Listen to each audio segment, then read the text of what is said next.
Joe Rogan Podcast, check it out. The Joe Rogan Experience. Train by day, Joe Rogan Podcast by night, all day.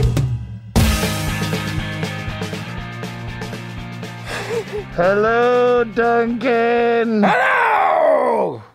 I don't think this is gonna work. Oh my god, I can't see. Ugh. Oh, fuck. I can't, like, All I can't right. see at all. I don't know how you're supposed to see out of that. This is a deadly outfit. I guess I'll just put that on when I want to say something incriminating. Yeah. So what do you mean? Well, the thought police. So pull up that article, Jamie, at the beginning of this podcast. We should probably go right into this. Because apparently the Department of Homeland Security and Twitter Yeah. were working together. Are we on? Yeah. I don't hear me. There we go. The Department of Homeland Security was, they had a plan to police information, and they were working with Twitter in some fashion. Like, look at this. Quietly broadening its effort to curb speech it considers dangerous. Yeah. What does that mean? I don't know. An investigation by The Intercept has found years of internal DHS memos, emails, and documents obtained via leaks and an ongoing and an ongoing lawsuit, as well as public documents, illustrate the expansive effort by the agency to influence the tech platforms. Shit. The work, much of which remains unknown to the American public, came into clear view earlier this year when DHS announced a new disinformation governance board. Good Lord. A panel designed to police misinformation, false information spread unintentionally, disinformation, false information spread internally, Intentionally. and malinformation, factual information shared typically out of context with harmful intent. Malinformation's a weird one. Malinformation? Yeah, because it's factual, but it's shared typically out of context. With harmful intent. That's where you're like, look, you don't understand why we mowed down those reporters with a chopper. It's out of context. You can't just show the video. While the board was widely ridiculed, immediately scaled back, and then shut down within a few months, other initiatives are underway as DHS pivots to monitoring social media now that its original mandate, the war on terror, has been wound down. So that's been wound down, apparently. Oh. Platforms have got to get comfortable with government. It's really interesting how hesitant they remain. Microsoft executive Matt Masterson, former DHS official, texted Jen Easterly. Look at that. Platforms have got to get comfortable with government. Oh, what does that mean? I don't know. Tim Pool sent me this morning. I didn't get a chance to read. I was in the gym. Look, you got to get comfortable with government. Yeah, that's what I've been saying. Just get comfortable. Yeah, why aren't you comfortable? Cozy up. Why aren't you Put on some sweatpants. Cozy up. Wow, that's creepy. I mean, I guess we all kind of suspected it, though, right? It's not like anybody. Is that a shocker? Well, what Tim Pool said is that Twitter was working with them. That I guess they weren't being honest about it. They were working with them. Were you telling me that Jimmy Kimmel tweeted something and tried to delete it? Yeah, it looks like I could be wrong about this, but Kimmel was pissed at Musk. Why? For buying Twitter. But what does he care? What is he mad about? So basically, like, a lot of people seem to be really upset with Elon for buying Twitter because Elon is saying that he's not going to censor Twitter anymore. He's going to, like, let, all the banned people are going to get back on, apparently. It's like they're trying to figure it out, how to do it.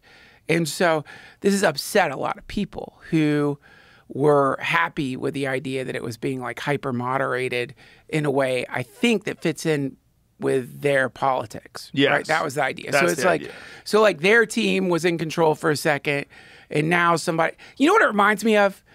It's like when a new booker shows up at a comedy club. And all the comics start talking shit. It's like scary. It has been interesting over the years to watch you blossom from the electric car guy into a fully formed piece of shit. Wow. And look, see, it says this tweet was deleted by the tweet author. Learn more. He was replying to a tweet that Elon tweeted. And what was the tweet? Elon deleted, which I think was the thing. That was a tweet where it's this. It's like the Santa Monica Observer or something like that was tweeting something about the Paul Pelosi attack, and that Santa Monica Observer has been known to tweet things that aren't correct, or at least has, or not tweet, publish things that aren't correct. At least has in one instance that they were citing something about Hillary Clinton. I don't know, but I think what Elon tweeted was there's a tiny chance that we might not be getting the full story, and then he tweeted that story. Yeah. And this is the idea that maybe Paul Pelosi knew this guy, because people have been trying to pin that guy and say that he was a right-wing MAGA guy. But didn't he live in like some fucking hippie collective, and he made like hemp jewelry? He did Woo to Q pipeline. He went Woo to Q. So like he apparently had some kind of blog or something. I think he started off Woo, super hippie, ayahuasca, mystical, and then gradually kind of devolved into Q. QAnon. QAnon. The best analysis I saw of it was a reporter saying that what the real story here is not like is that there's people who are psychotic all over San Francisco from doing so much speed, meth, drugs. That's the real story. The real story is that all over like the great cities of America, people are like high as a fucking kite and have been for so long that they're like spinning out of control. And that's what it is. That's the story of stories. It's like, yeah, sure, this guy went Woo to Q. Very common. It happens. You start off, you're like into like taking supplements. That leads to a new supplement you've never heard of. That leads to like some weird website you go to. The next thing you know, you're rubbing weird balm all over your body under a crystal. Still fine, still cool. But somewhere along the way, you get on like one of these slides that lead you down into Q. And then the next thing you know, you're like completely like deep in that. So that's what I've heard. He's Woo to Q pipeline. Interesting. Yeah. I like that term. Is that a new term? Woo to Q? I've never heard that before. It's been floating around for a little bit. It's just one of the, it's one of the things that happens. It's like, yeah. Robert Anton Wilson, the great Robert Anton Wilson, his recommendation is maintain agnosticism when it comes to the exploration philosophically of anything really. But so when you're contemplating this or that, let yourself believe it, but don't believe it all the way. Maintain agnosticism. You can like play around with the idea that the earth is flat. You can play around with the idea that the Illuminati elite run the planet. You can play around with any idea you want, in fact, in the great simulator of your brain, but don't go all the way. If you go all the way, that's where you can start like spiraling out. And here, Woo Anon, the creep of QAnon into Southern California's New Age world. Yeah, that's it. Wow. Woo to Q. Wow. Woo to Q pipeline right there. Okay, so this is a new thing. I think part of the problem with a lot of these theories is that some people, I'm just going to try to say this as kindly as possible, they don't have good brains. And I say this as a person who has like a decent brain. Yeah. But I know people with fantastic brains. It's not, there's no fairness. I met this guy the other night. And this poor guy, I don't know what was wrong with him, but he was like hunched over and, he was very, very frail and hunched over. And whether this is because of a disease or whether this is because, I don't know what was wrong. Something was wrong with him. And I'm like, this is not fair. It's not fair. This guy got just a shit roll of the dice. Yeah. And now he has this body that's failing him. And then you can meet someone like Francis Ngannou, who has this insanely perfect body. Like, he's like the super alpha. Right. UFC heavyweight champion, 6'6", 265 pounds of just pure athleticism. Yeah. It's not fair. It's not fair. And then the same applies to, I think, everything. Like all sorts of aspects of being a human being. And the same applies to the way your brain works. And if you're a person who, unfortunately, for no fault of your own, you have this brain that's like not that good. Yeah. And it can't discern things that are illogical. It can't make reasonable conclusions. Yeah. It can't look at things objectively. It just can't. Right. It's like a 2-gear car. It's like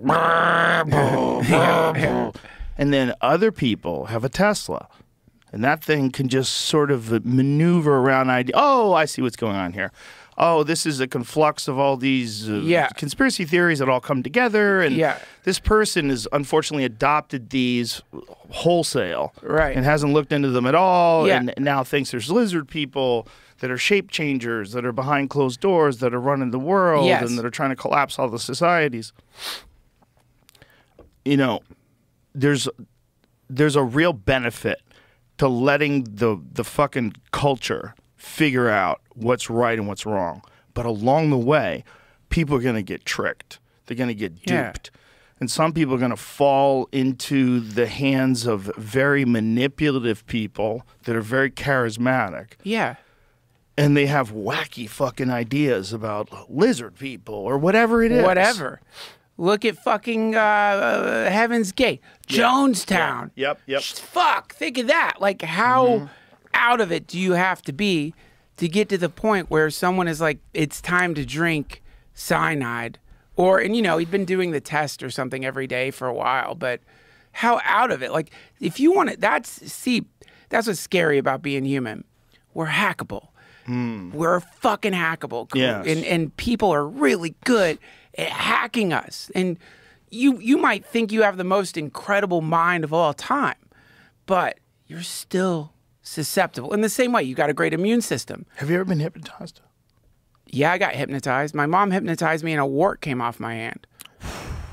Isn't that weird? She was like studying psychology. She hypnotized me. I had this wart on this finger. And then over the next few days, it just kind of like fell off. Hypnosis is real, man. Yeah. It really does work. But what it is not what everybody thinks it is. I think I should just correct that. It's not what I thought it was.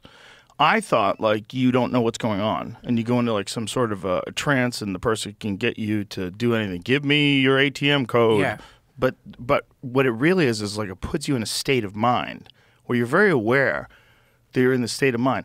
And I've been thinking about it a lot. And I've been thinking about like the cult thing a lot and just the cult of joining one party or another party too. You know, like deciding you're a conservative or deciding you're a progressive. I think it's a part of the design of the human animal that got us to cooperate in tribes. I think in order for things to work and function, you have to have a very strong inclination that there's one leader. Right. And then, you know, you have to have resistance to that to find the better next leader. Right. And so that's where people get angry at this one person that's running the whole thing. But I think that when you scale that out to like 300 million people, it just doesn't work. How could it? It doesn't work. It's chaos. Yeah. We didn't design it for that. Right. Or whatever designed us, I should say, didn't design us for that. Designed us for like tribes of 150 people. I think what the internet is the great connector. And the internet is connecting reality with this animal that desires to have a singular leader. Right. Because it wants someone to protect the tribe. But then the internet is like spitting and pissing and shitting all over that. It's like an antidote to it. Right. It's like Twitter's fact checking the president of the United States' incorrect facts. Right. Which is crazy that that's happening. Well, this is the emperor wears no clothes. Yes. That's the fable, right? Like the naked dudes going around. Everybody's scared of him, so they're like, beautiful robes. Yes. And then some kid is like, he's naked. Look, he's obviously naked. And then another person's like, oh yeah, you're right, he is. It's like, that is the, like, I guess the hope of the internet is that truth comes out and it destabilizes bad bad structures. Exactly. You want to throw a monkey wrench into shit that doesn't work so that it like stops working and you rebuild instead of patching up old wobbly things that are like smoke's coming out, gears are flying off, and you're supposed to pretend like it's working. Right. That's where it gets creepy. It's like, if the machine that is failing starts telling tech companies or whoever like what is real and what isn't, then a broken machine is then like articulating truth, which then, so if someone starts telling the truth, the emperor wears no clothes. And then like Twitter throws up underneath like this is potential misinformation or whatever. And that's why this Department of Homeland Security thing is so creepy. Because that would be the same people that are telling you things that are factually inaccurate or that are getting fact-checked on Twitter would be the very people that would get to dictate what is malinformation. Yeah. Like, malinformation was the craziest one. Like, everybody thinks you shouldn't be able to say things that aren't true, right? Or if you do, you must correct them. Like, are you telling the truth or are you manipulating with lies? Right. You can't manipulate with lies. So if maybe you said something and you thought it was true, let's correct that. Yeah. But if you just keep doing that over and over and over again, you never admit that, and then you're the one who gets to dictate what's malinformation. Right. It's like the death throes of a dying system, and it's reaching out in a time, and it's acting and behaving the way it used to be able to behave when it had total access to what people get informed about or not. Right. It had complete control of that at one point in time. Well, it's massive. I mean, we're talking about how many offices are filled with people working for the government right now. Like, how many? If you put them in a building, like, would the building go all the way to the moon? Would it be like a high rise that went? Probably the moon would be covered with government office buildings. But like, it's massive, and then it's so huge that just people get put into departments, and some of the people that get put in the departments are good, smart people, and some of the people that get put in the departments, they suck. And right, like everything in all walks of life. Yeah, right. And Yes. that's all it takes. So you get one, like, everybody's had a shitty manager. You get one shitty manager in some job where, like, he's got a little or more power than he's supposed to have. And then he's probably got people around him who are like, this is a bad idea. And he's like, well, you're fired. And then people come in who are like, this is a really good idea. He's like, you're a genius if you think this is a good idea, because it is. Then you have this like terrible geometry of like where contagion happens, where this one asshole like starts getting surrounded by concentric circles of assholes, and then those people have so much power, and that's, I think, what's going on with it. Is it's just like there's just too many people running things, and of those people there's got to be some that are great. I know there is, and there's some that are just abject, monstrous, power hungry, coked up assholes. And I think that's when you start seeing shit like that. It's clearly a sign of, I mean, again, maybe I'm being naive, but I'd like to imagine that that's coming from like a few assholes. That's not coming from the totality of the U.S. government, all of it. It's just coming from like, what, 1,000 assholes? But then there's also the real problem of actual misinformation that's being spread by bad parties, right? Like, we know that. We know that there's misinformation that gets spread by bad governments, by like our enemies. Like, we know that there's a whole industry to like these Russian troll farms. Sure. We've talked about this before, but on Facebook, 19 of the top 20 Christian sites were being run by Russian troll farms. Yeah, I remember you saying that. You know how nuts that is? Fucked up. That means they're like some conversations that are insane that don't make any sense. Like, how is this a conversation? Well, it might not be.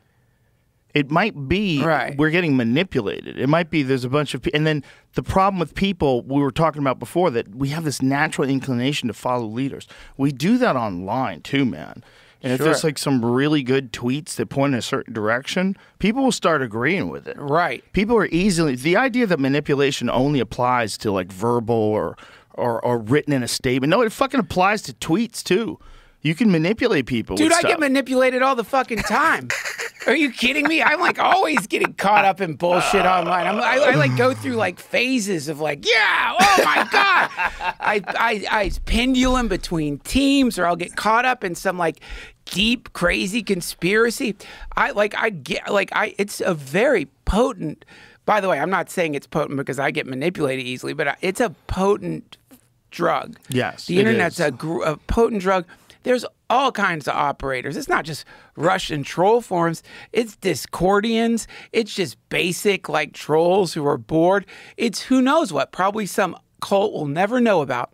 Just some weird cult on an island somewhere with some nefarious purpose that's like trying to put some certain information on the internet. It's a ocean of madness. And maybe like the horrible idea is, okay, we can control the ocean of madness. That's what we're going to do because some of these people are other states trying to cause discord in our society that could lead to a civil war, the collapse of the United States. We've got to do something about this. Call up Twitter. Listen, it's a problem. You got to let us tell you what's real and what's not real. And at first, maybe that's great. It's like, look, this is 100% coming from Russian trolls. This, whatever this is Russian AI trolls. But then, all of a sudden, the president calls that department. Is like, hey, is there any way that you could also start applying that to people who say that I seem like I'm kind of out of it? You know what I mean? And then...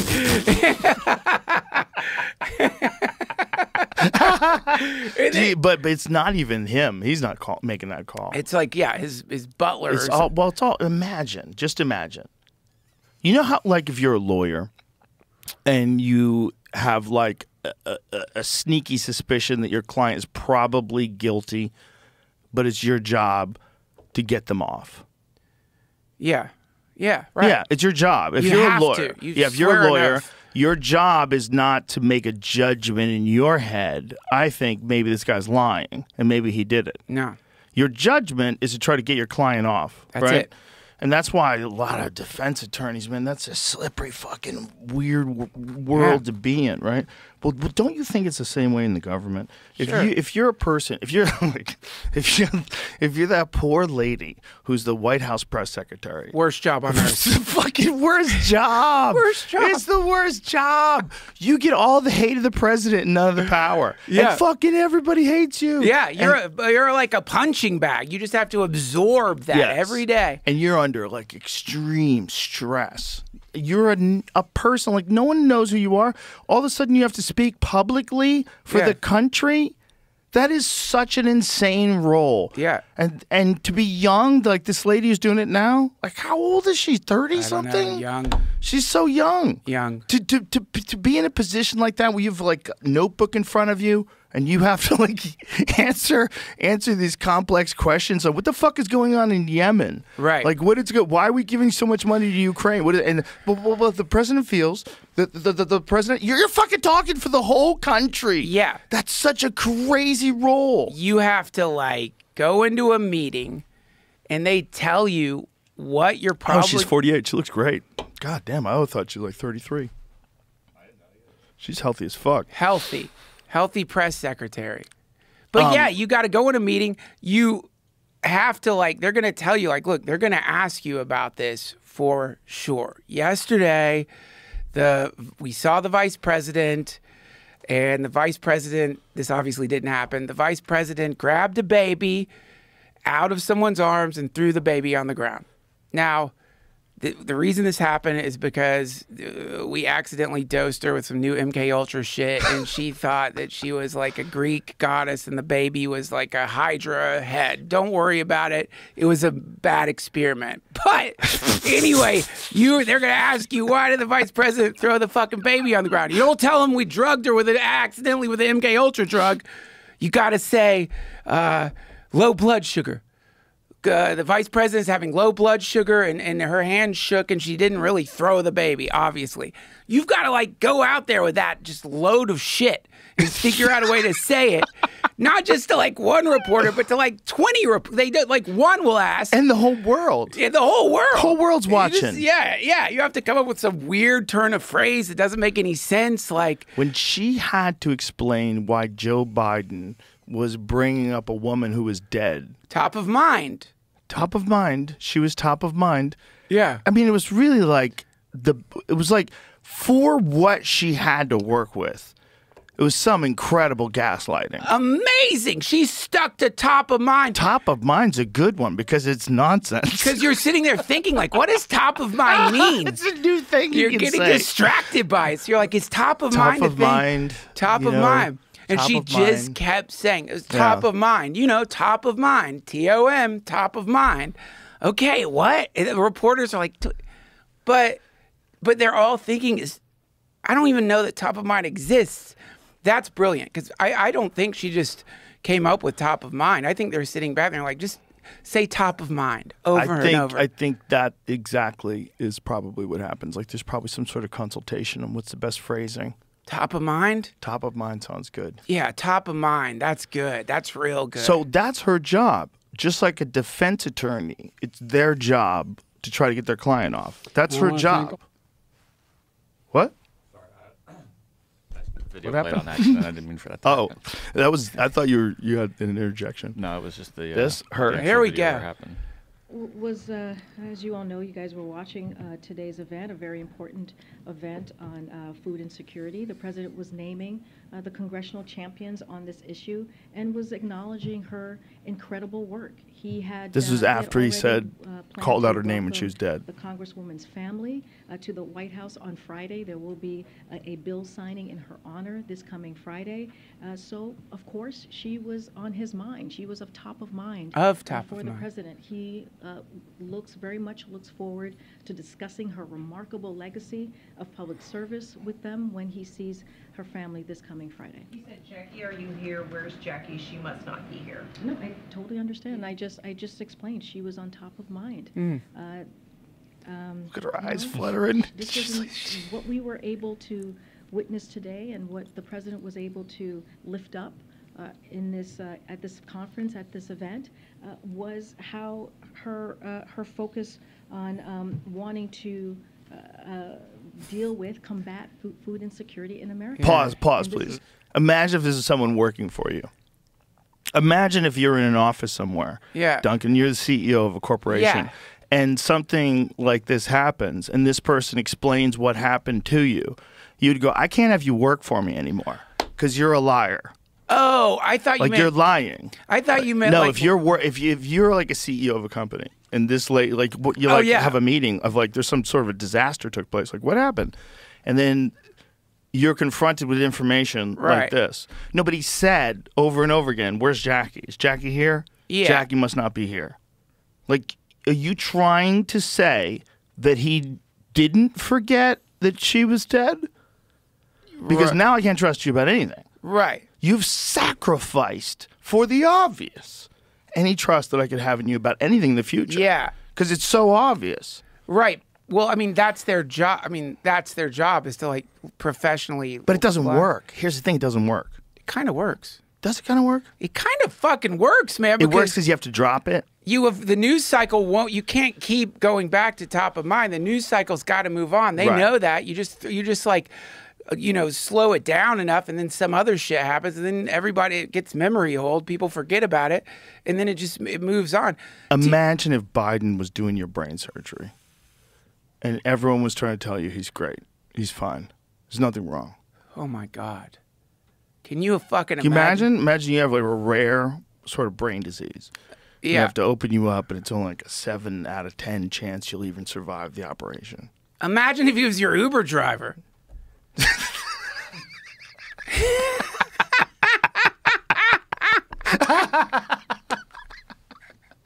Oh my God. Dude, yeah, I'm we not- don't have to play it. We've all heard him do it. You want to do it? You want to play it? No, I was just Do you feel like playing it? showing you. It felt like a good time to put him up there. Do you want to play it? I play it. And I want to thank all of you here for including bipartisan elected officials like Representative Governor, Senator Braun, Senator Booker, Representative Jackie. Are you here? Where's Jackie? I didn't think she was going to be here to help make this a reality. And thanks to Senator Stabenow, Representative DeLauro for their leadership. And What happened? You'd be like, Grandpa.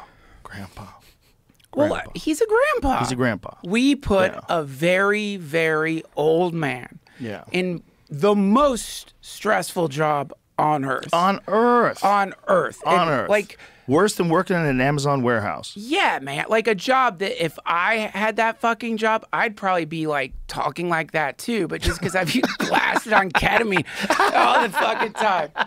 I'd be like so high because it's the only way you could cope with it. How could you even cope with it if you're high? It's ridiculous. If you were a logical person, you'd be like, we have to disband this position. This position is ridiculous. Yeah. We might as well be a king. I'm the king of this land for Easier. 4 years. And for 4 years, I'll be a just king. Yeah, I'll be a good king to the land. It's a brutal job. It works if there's 150 people. What do they get paid? What is the? It's not a good salary It's for like- what they get. What is it? What is the president? 400K, I think. 400K. We're paying our fucking president. That's one Burt Kreischer show. What the fuck? We should be paying them more. If we were paying them more, maybe more people would be like getting the job. Like they should get. Shouldn't they get at least like what? Like I don't know, an A celebrity gets for one movie. Shouldn't they at least get that? We're gonna pay them $500,000 to like. What's even creepier is what they all wind up being insanely wealthy. I wonder how that happens. It's really interesting. What happens is they give speeches.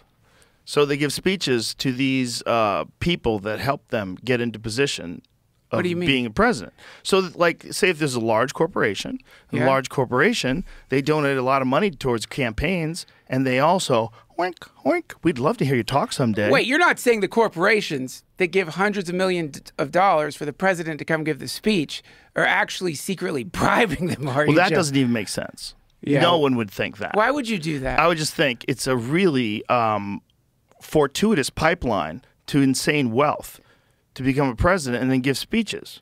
Well, listen, if I was running a big corporation, you better believe I'd love to have a president come and give a 5-minute speech. A friend of mine saw Hillary Clinton speak once. What did she say? He said it was really weird. It's like you're just watching someone get paid. Yeah. You know, you're just watching some boring ass speech. I remember when Giuliani came to California, and some people I know went to see that too. And it was the same sort of thing. They were like, "This is weird." This is like right after 9/11, and it's like, wow, you're just here seeing a guy like get paid. They're just saying a bunch of things, and they're like, "Okay, another 10 more minutes, and then I'm gonna get out of here." And what am I doing? Like, what are those speeches? Imagine a speech that's worth $500,000. Imagine you're going to bring a president in, and he's going to give a speech to all your CEOs and all these folks. And it's going to be worth in value to you $500,000. $500,000 speech is It's a not great like speech. It's not like Fluffy selling out the Dodger Stadium and crushing and doing stand up and having people cry laughing for an hour and a half. No. He's just going to go. He's not an act. He's not the Rolling Stones. He's not Tool.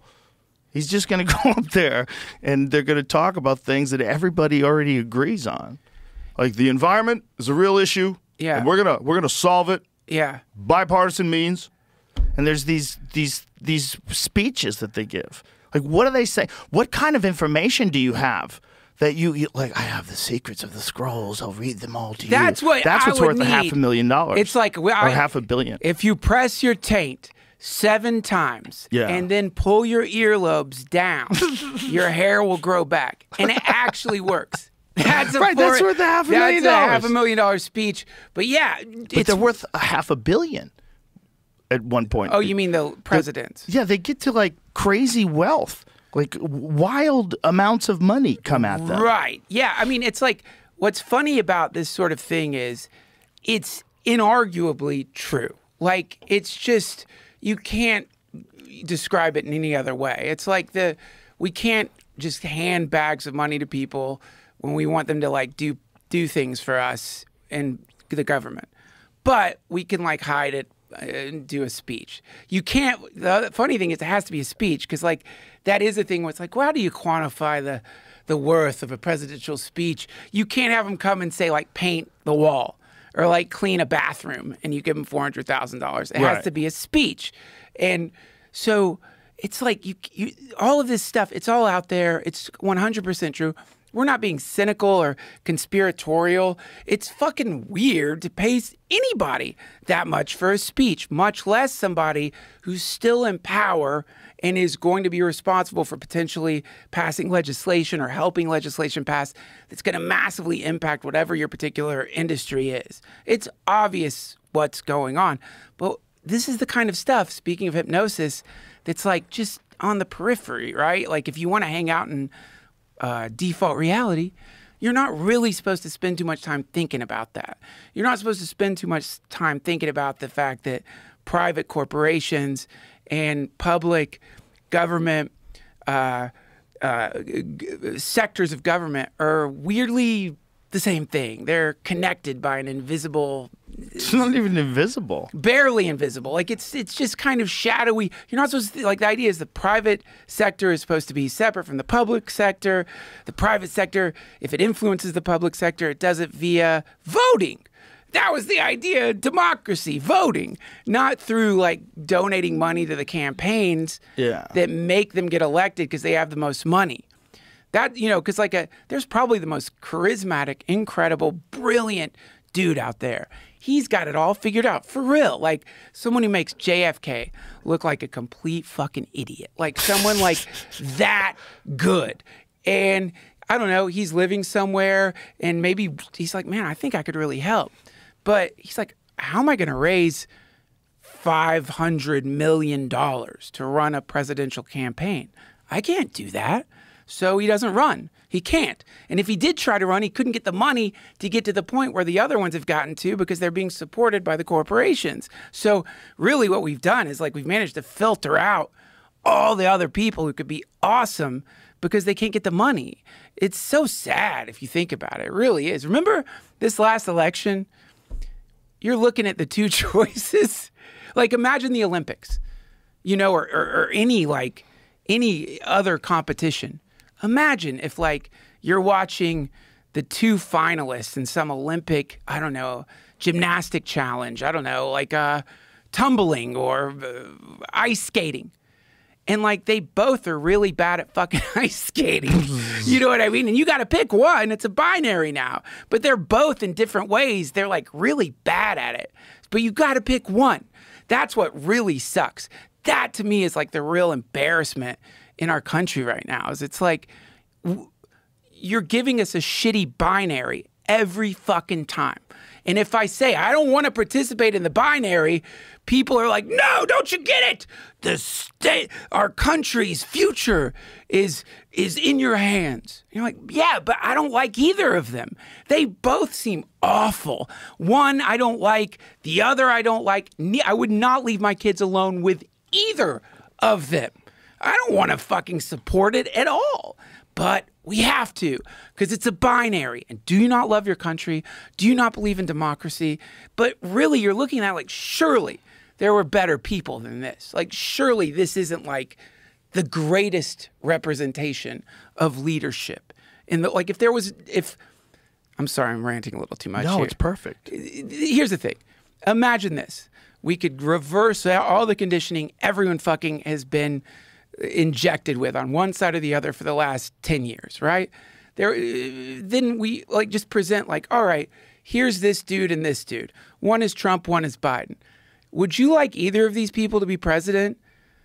Who would be like, oh yeah, let's get the fucking like megalomaniac, or let's get the old like man who can't really put a sentence together. Those are definitely the best choices out of all the other awesome, charismatic, young people out there who you could pick. It's really depressing, man. It's really depressing. And it's sad that we're all at each other's throats fighting over these, like, you know what I mean? A stupid binary. Like, we're presented with a dumb binary. It's, I don't know why I keep saying fucking binary. No, it's a really good point. It's a really good point because that's what separates most people. It's not really their values.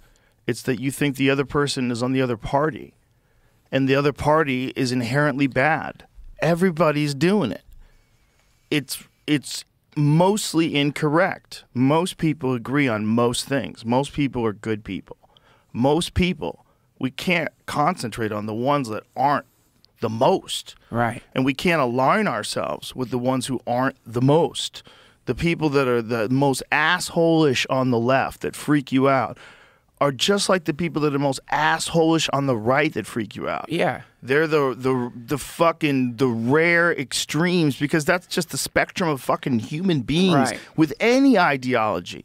You're going to have the worst examples and the best examples. You can meet Christians that literally make you want to go to church. Yeah. Like, my God, the way this man carries himself, the way this woman lives her life, the way they talk, the way they treat people, I want to be like that. Incredible. I want to be like that. Like, they can, because they're good at it. They're really good. They're good. And that's like that with everything. Yeah. With everything. Right. With politicians, with everything. And if we are, as a group, aligned with only one of two choices, and so you're either on this side or you're on that side, and you always look at the people across the fence, fuck you, and they look at you, fucking losers. Sad. And it's dumb. It's dumb. And it's the best way to keep us divided. It's fucking stupid. Most people agree on most things. And the things that we disagree on, we should be able to talk through. Right. It shouldn't be. There should not be a prohibition on a conversation about shit, man. I don't think that whatever the system is that's picking the people we have to vote for, that gets it down to two people, I don't think this system is working very well. Like, let's imagine you were designing a machine. The machine somehow could scan apples. You press a button and the machine rolls out two of the best apples out of like 500 apples. I don't know why you want the machine. You just like good apples. But imagine you press a button and two fucking worm-filled, rotten apples roll out. And instead of being like, oh shit, the machine's broken, you go like, the machine works. Clearly, these are the best fucking apples. Pick one of them. You can only pick one of them. But don't say our machine's broken. It's picking the best apples. Look, they're great. It's that. And then, of course, there's going to be like bitterness and fighting and division, because it's like cognitive dissonance, man. It's like you have to like find a way to fix in your head that you have hitched your fucking wagon to a bad apple, right? Yes, exactly. And that sucks. And that's going to create insecurity. Insecurity creates fear, resentment, anger. So then you just have a shit ton of insecure people battling each other because they're both somehow incapable of saying, yeah, our guy sucks. So does your guy. Yeah, our guy really sucks too. The moment we start saying that, then things could get really cool. Yeah. That's where it could get really interesting. Because, I mean, I think most people should agree, like, come on. Is your guy really that great? You pick which guy it is. Really? Is that the best example of like an American or a human being?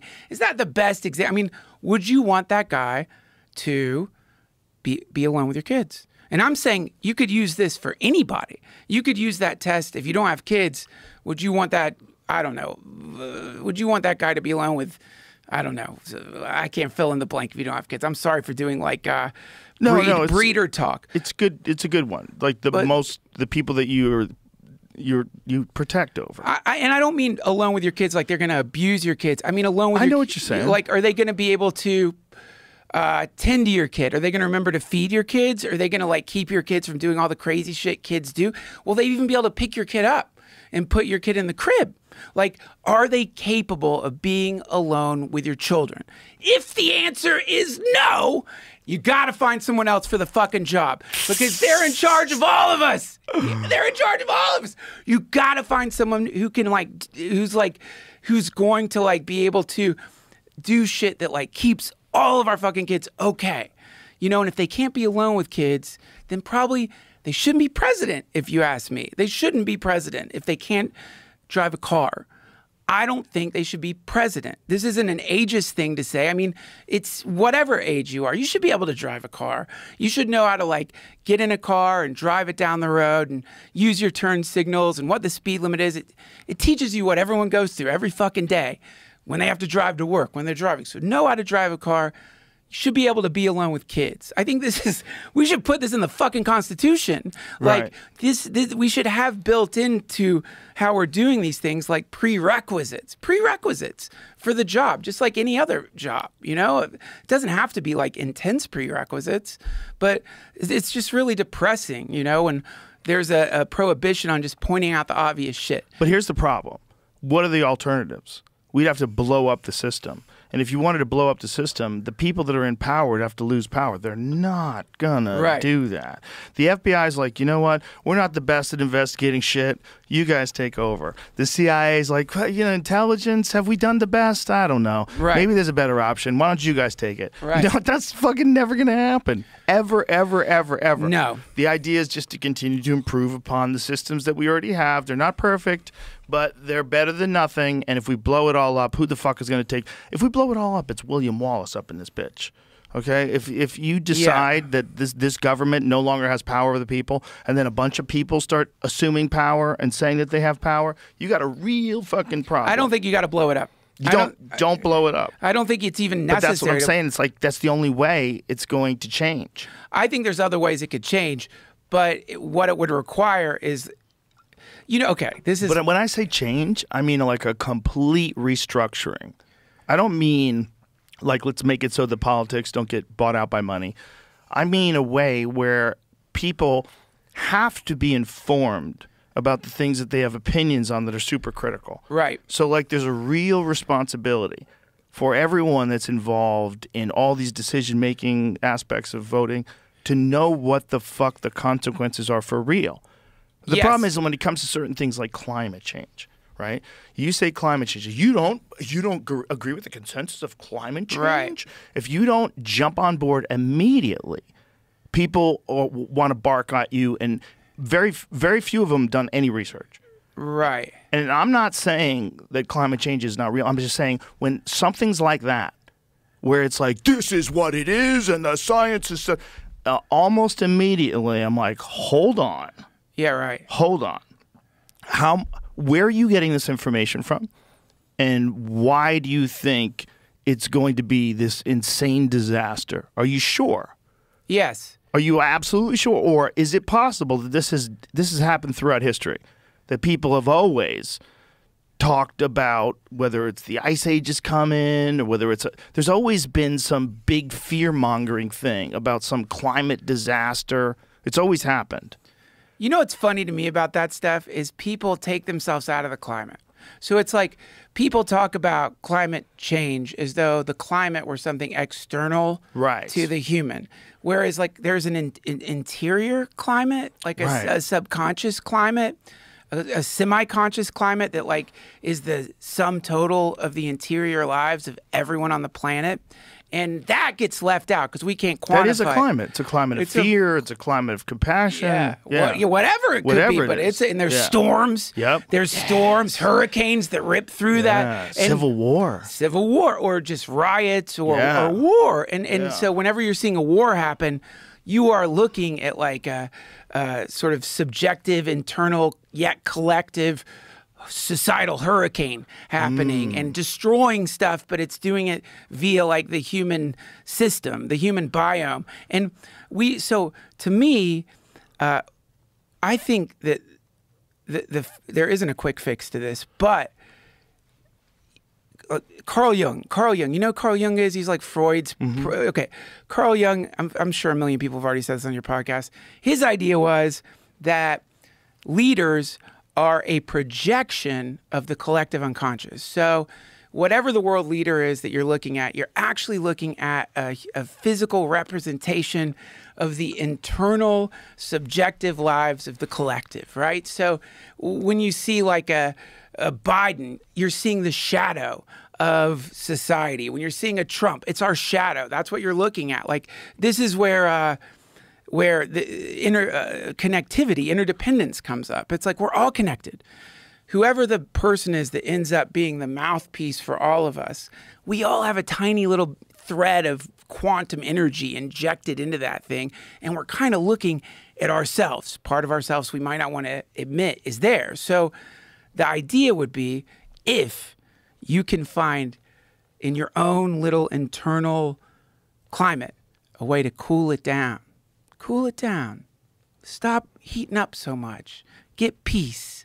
Stop. I remember a long time ago, man, you talked to me about this, about like, it stuck with me for the longest time because I was more turbulent back then. But it's this idea of like maintaining an even keel.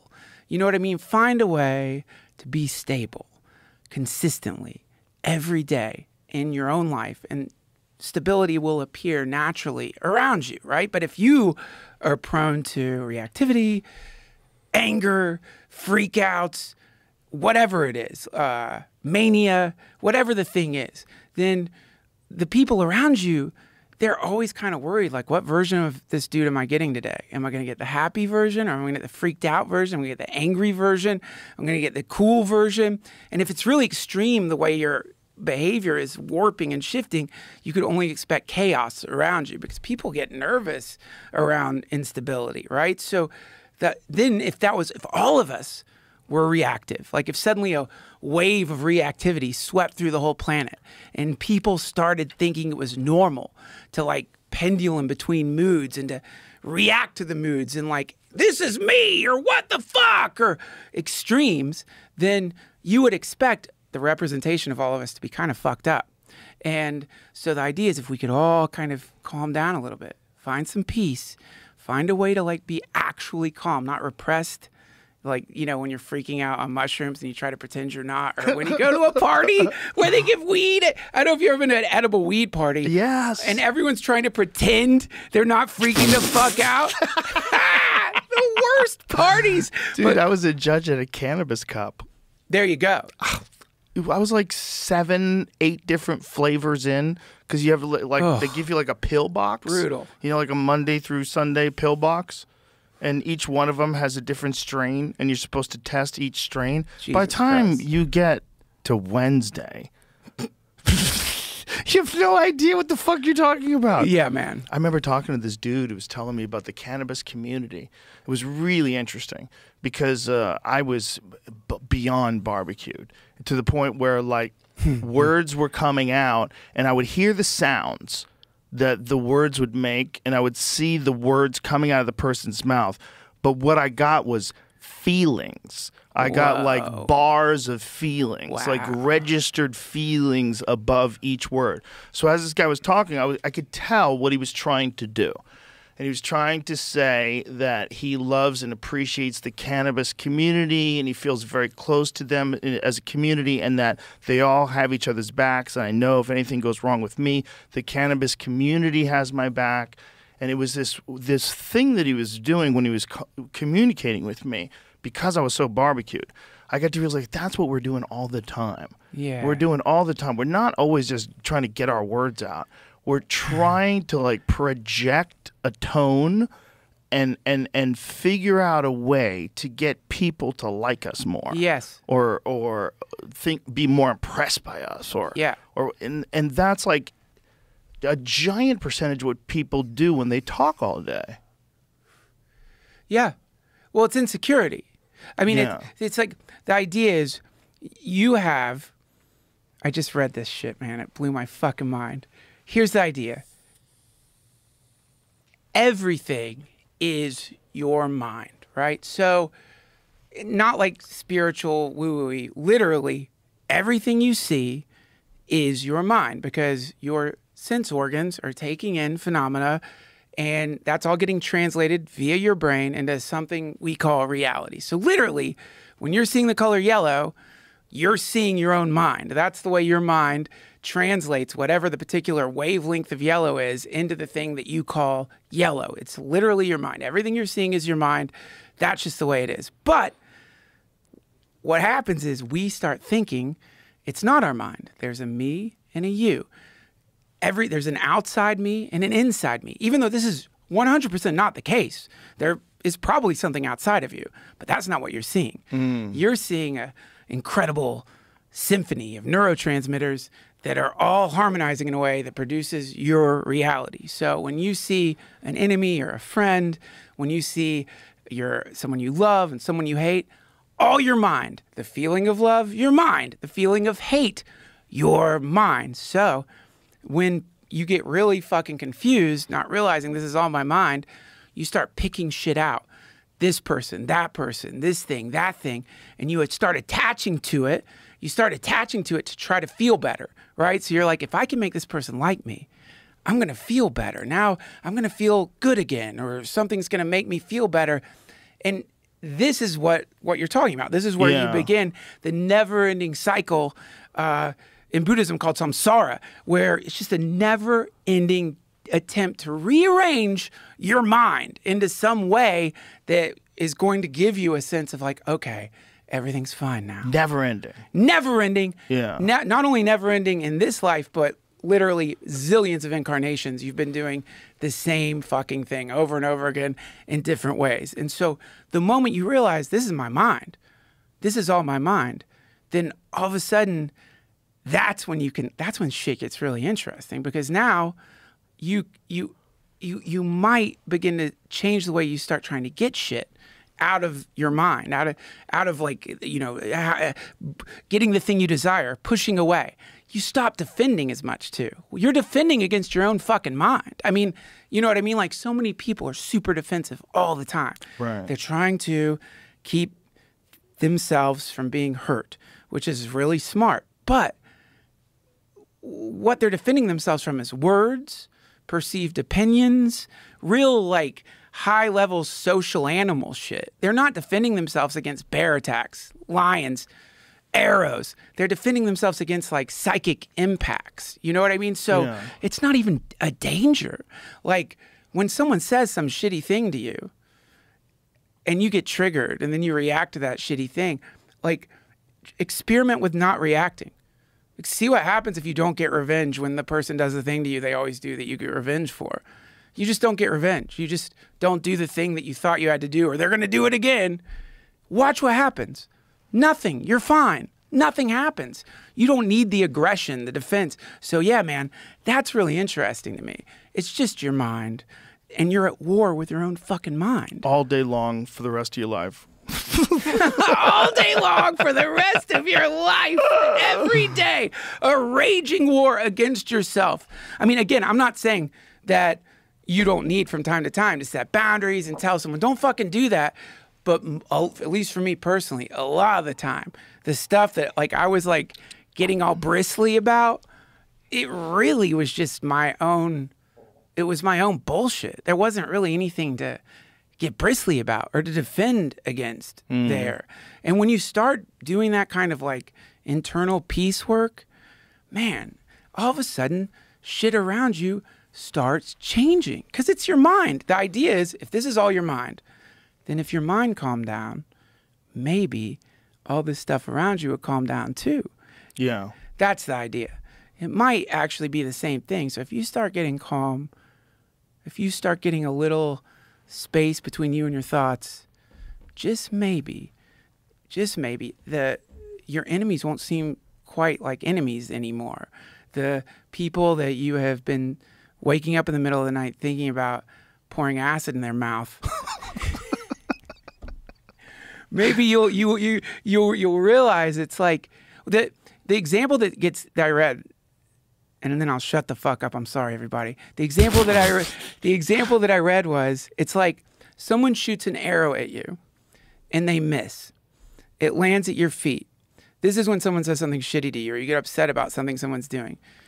You don't see that person for weeks maybe, but the example is the arrow lands at your feet and you pick it up and you start stabbing yourself with the arrow going, why did they shoot me with this arrow? I can't believe they did that. Every time you bring them to your mind, every time you wake up thinking about them, every time you have that fake conversation when you see them and you're going to one-up them, that's just you going, yeah, why did they shoot me with this arrow? Right. You know, you're just massacring yourself with your own mind. You don't have to do that. You actually can stop. You don't have to constantly be stabbing yourself. Yeah, that's great advice. I'm sorry. No. It really is great advice. And that's the problem with the human mind, is it doesn't come with an owner's manual. And they're all different, you know? Again, some of them are lawnmowers. Some of them are Ferraris. Well, I mean, we don't come with a fucking owner's manual. Nothing. Yeah, Nothing. and you're sorting out some of the most complex things. You're sorting out languages that are different, emotions that are different, Yeah. cultures that are different, Yeah. genders that are different. All these fucking different things are being sorted out in real time while we melt the earth. Why the fucking ocean's filled up with our garbage, and the temperature keeps rising, and everyone's like, "Don't worry, it's fine. Buy this Miami beachfront condo." Oh my god. Oh my god. Yeah, that's so sad. But the thing is, like, there's too many variables. I don't think we have a mind that's designed for the variables that exist in modern society. There's too many variables because you're getting news from the entire world. So you're getting everything catastrophic that happens amongst 7 point whatever billion people. Yeah. That's too much data. Okay? And you're interacting with people that are nowhere near you primarily. Yeah. Most of your human interactions are coming via cyber world, which is fucking bizarre to accept. And then on top of that, you're probably having to sit through traffic, and you're probably stacked on top of a bunch of people in an apartment building. Yeah. And you're probably annoyed that there's so many fucking people around you all. It's an unnatural state. Yeah. For most people. Right. Most people.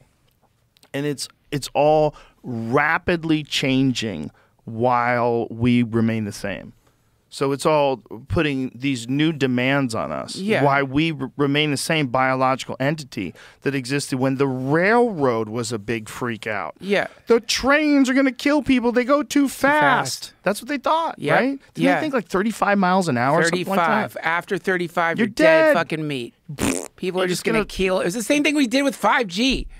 They were doing that with trains. When they're like, when that they might be real, though. That might be getting us right now. We don't know 5G? about it yet.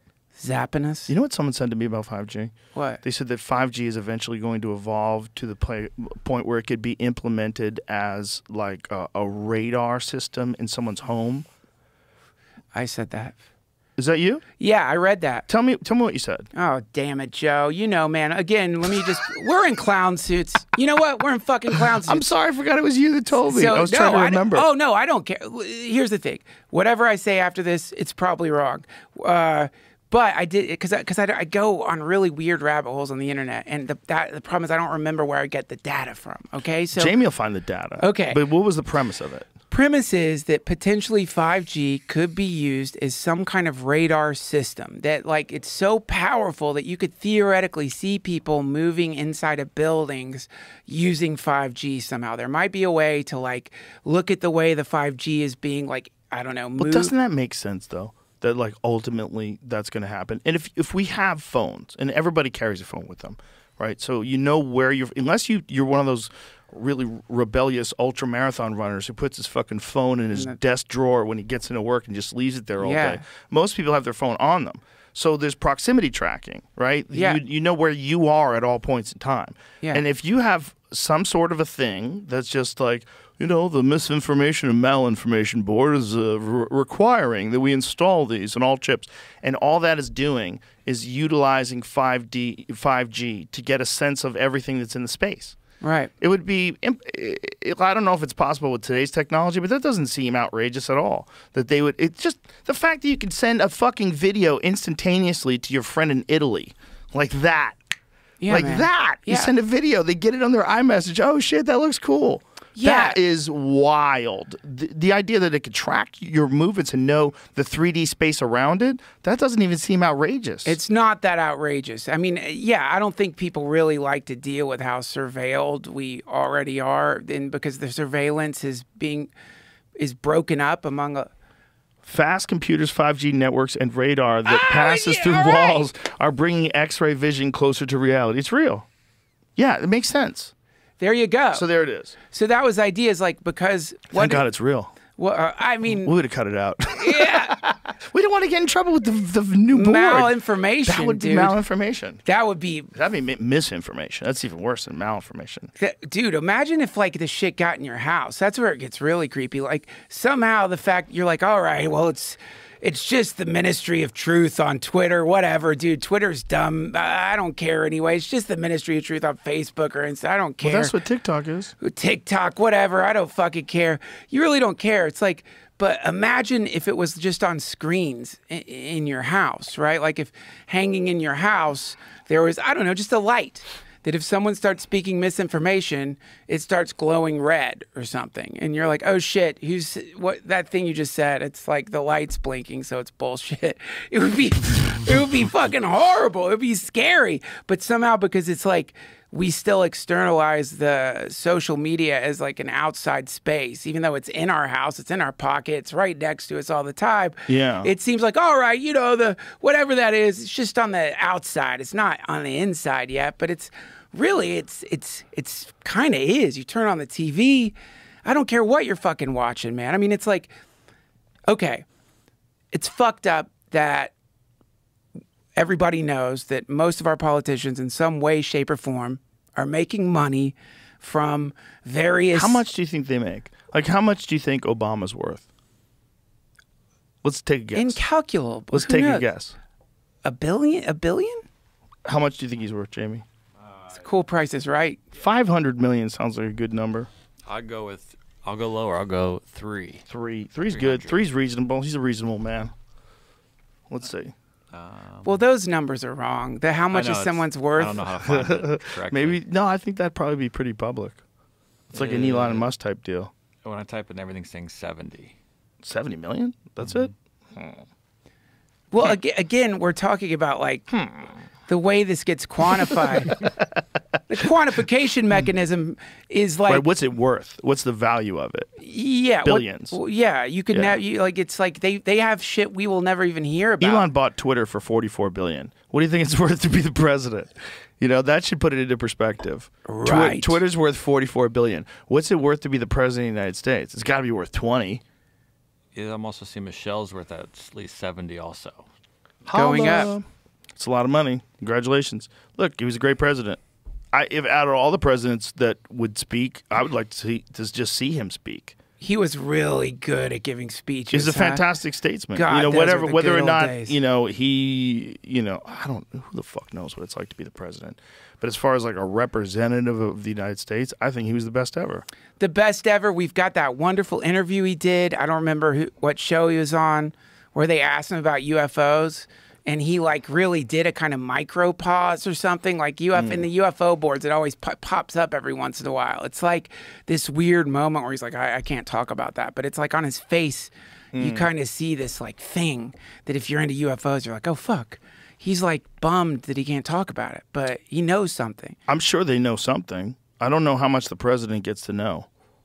Because the problem is a guy like Trump. Like, what would keep him from blabbing? If they told him, I mean, he was on a show once and they asked him about UFOs too, and he said something about he knows some things, but he can't talk about them. Yeah, there's But a lot just of things that keep him saying from blabbing. that means they're real. If you say you know some things and you can't talk about them, you're essentially saying they're real. Yeah. Because if it's like it's all nonsense, wouldn't you tell the people it's all nonsense? Tell us it's nonsense, sir. Make me sleep well at night. Yeah. You're the president. But Yeah. if you say there's some things I know and I can't talk about them, I mean, I that. think that's basically what he said. But aren't we post thinking UFOs are fake now? Like now, if you believe UFOs are bullshit, you're in a minority now because you're talking about the U.S. government has been doing like hearings where they are saying, yeah, some of this stuff we don't know, but we've picked it up. So the phenomena is real. It's no longer just swamp gas. Like The question is how many of them are drones? How many of them are super sophisticated drones from other countries? How many of them are drones that we have that are top secret, just like the Blackbird and Stealth Bomber and all these different things they've worked on? How many of those are top secret drones? And then is there anything that's not?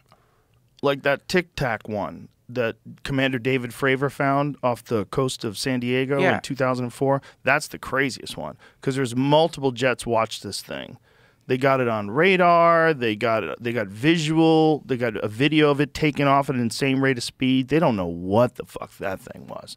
No visible heat signature, moving at speeds that are impossible to describe how fast it is. Going from 50,000 feet to 50 in a second. Yeah.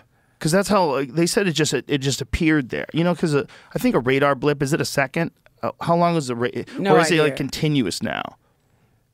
How do they work? Do they work the same way they used to work in those old movies? Boop, blip, blip, blip. Remember, like Close Encounters? You see the things in the radar. I mean, it's got to be more sophisticated than that. Now it's right? just like it's looking at ripples or something. Like it's not. There's no space in between. It's just instantaneously you could see whatever the fuck it is. So whatever the fuck this thing was, they tracked this, and this thing moved in a way that is indescribable. Look, they can't imagine some way using the methods that we know about propulsion systems and applying it to this craft and getting it to move the way it did.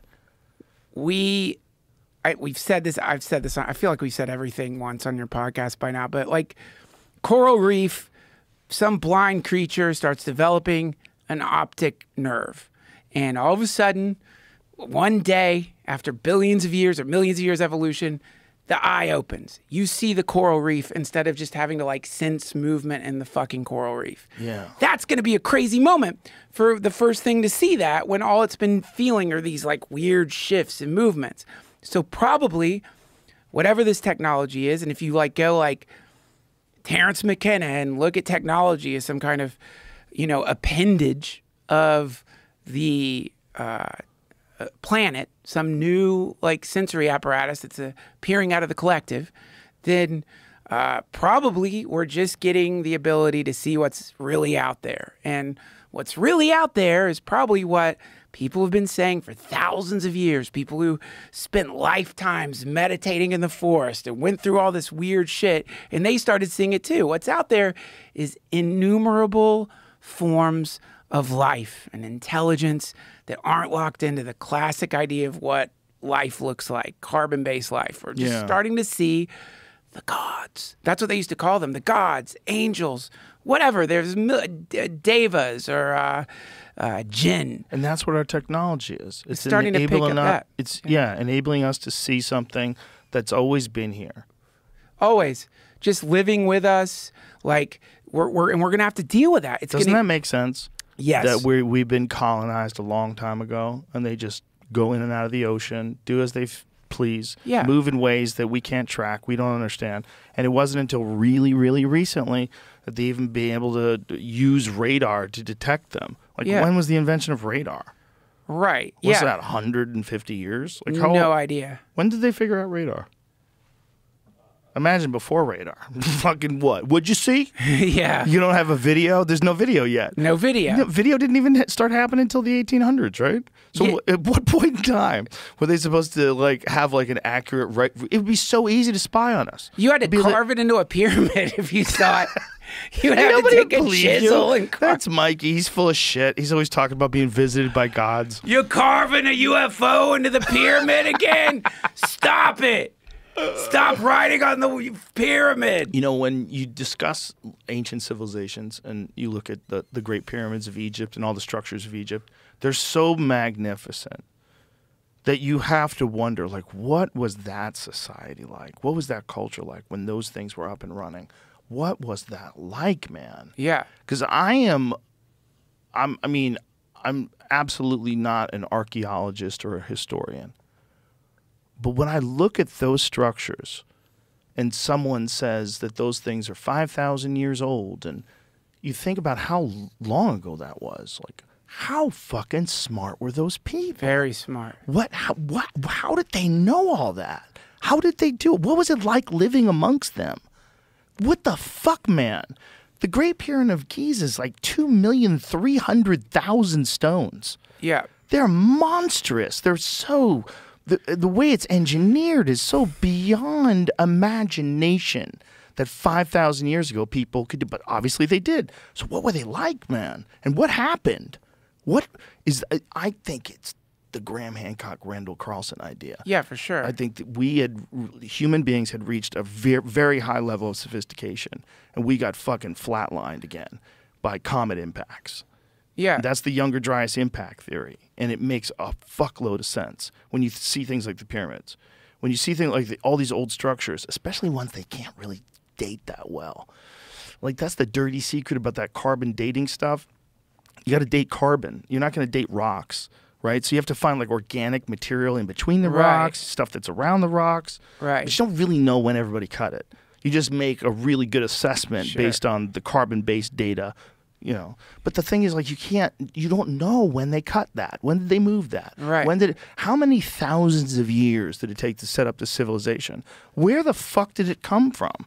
Right. How did they get these stones that were many tons from a quarry that was 500 miles away? How did they do that? Like, I think that's the story of some of the stones in the King's Chamber. They figured, see if this is correct. I think they figured out that some of the stones in the King's Chamber were from 500 miles away. The King's Chamber is the one that looks like a factory or something. Like, it's weird. Like the one that's like what is the chamber? The King's Chamber. I don't know why they call it the King's Chamber. I think it might have to do with just the size of the stones and the magnificence of it. Yeah, whatever the fuck that was. I don't know why do they call it the King's Chamber. So anyway, see if you find the King's Chamber. The stones for the King's Chamber were cut from a quarry 500 miles away. Google that. See if that's correct. Because I think that was one of the big mysteries. Like, how the fuck are they moving this stuff? It's not even that it was like right next to it and they slowly rolled it into place. They took it from 500 miles away. Archaeologists uncovered the skier. Yeah, look at that. The pyramid stones were known to have been transported from over 500 miles away, but archaeologists do not agree on how the ancient Egyptians, I guess it probably says pulled that off. That's just the headline. How the fuck could they do it? There's a new article on construction. That's from 2017. That's super new. But all of it is just guessing. The bottom line is there's so many stones. I think the numbers that if I had a bid on it, if you cut and place 10 stones a day, it's 664 years for one pyramid. So they think they pulled them on ropes and pulleys and shit, but dude, they're cut so perfectly you can't get a razor blade in between them. I mean, it's wild. It's what's funny is like to try to understand stuff. We try to use a precedent, like our own technology. So we use the height of our technology and then try to think about how they did it. But if we're talking about, I mean, it's possible that we only exist. Well, we exist in more than one reality. Like that, we're in time space right now, but there's aspects of us that are outside of time space. There's aspects of us that we call our soul or whatever. It's some hyperdimensional formation that like flowers with each incarnation. Like when a flower blooms, that's your life, and then it dies, and another flower blooms, that's your next life, and another flower blooms. So if that's what's going on, and some civilization figured that out, so that instead of being unconscious about the greater whatever the fuck it is, the hyperdimensional tree that we're all like fruiting on, then God knows what you could do in that point. You could just make the tree grow a pyramid, maybe, you know, like in the same way it grew a you. You know, you could just make it like bring stones from, who knows? You know, we think we're so advanced. Like, I'm sure that however cognizant a monkey is, like when it's like using a tool or showing its friends how to use a tool, or its kids how to like break open a nut, or how to use the stick to get the ants out, I'm sure it's like, we are very advanced. Like, this is a very advanced thing it's doing. It probably thinks it's like advanced if it could think that. Similarly, we think we're so fucking advanced with our internet and all that stuff. It just might be that like we're the same way. We're just putting a stick in an ant's nest. What Jamie just pulled up there is what the pyramid originally looked like. That gold capstone. It had a gold capstone. It was covered, I think it was in limestone. Is that what it was covered with? Yeah, the thing I have pulled up says in 1303 AD there's an earthquake that loosened up some of it, and I guess that's when they took it all. Then people started stealing it, and they used it to build stuff. Of course. Which is so dumb. Imagine. They stole pieces of rock from one of the greatest constructions human beings have ever known to build whatever shitty thing they were going to make. Probably a toilet. There's probably someone shitting in the fucking stones of the pyramid built by the great masters. 100%. Go up to the pyramid, find a stone that you like in your bidet. Yeah. I'm going to build a sauna yeah. out of the outside of the pyramid. No one's using the pyramid anymore. Just grab some rocks It's from bullshit. there. I want my whole house built with it. Yeah. Yeah, I mean, the whole thing was stolen. They stole all of it. Yeah. That's what's so nuts. I mean, to me, that's what's really, I love that stuff because it's like, What did that look like? such a mystery. And it's so interesting to get born into a civilization and to have this sense of like knowing shit. Like that's a big part of being alive right now. Is like we all think we're so fucking we think we know everything. Like because you can Google it and you just think even if you don't know it, you think the answer is out there somewhere. Sure. And then you live in this crazy world where you think everything's been figured out. It's all been we're at the cutting edge. We're at the cutting edge of like even though throughout history doctors have in a lot of ways been consistently wrong. You know what I mean? Like the whole bleeding and leeching, and then before that, whatever the weird medieval like ways people would treat disease, you know, like crazy, like take a rag, of horse piss and wrap it around their head and then like put them above a fire for 3 days. It'll cure their pox. And everyone believes it. They're like, oh yeah, that'll work. But now we're all like, no. Now we figured out medical technology for sure. Like we 100% know everything about the way the human body works, which is why when you go into a doctor, you know, depending on who the doctor is, you mention some other possible therapy, they'll laugh you out of the room. They're like, get the fuck out of here. That's quackery. And sometimes they're right, but sometimes they're probably wrong. I mean, my point is, it's just funny because you have to live in a world where you are surrounded by people who think in one way, or really leaning into the idea that we've all kind of worked out the thing. We figured out humanity. We figured out the planet. We know what the climate is. We know what medical science is and how the body works. We understand germs, viruses, diseases, and history. We fucking know how the pyramids were built. Will you please stop saying the aliens did it? It was people taking it from quarries. We figured it out. So you don't need to look into that anymore because we figured it out. When probably we really haven't figured out much of anything. Probably what's really going on is so astounding that if you actually saw what it was, you might die. You might just blip out of reality or cease to exist. It's so wild, whatever the actual It's an thing is. alternative version of history. And the alternative version is that there's actual evidence that the Earth was assaulted by comet impacts around 12,000 years ago. And there's also actual evidence of construction that's almost impossible to do today, certainly in a lifetime.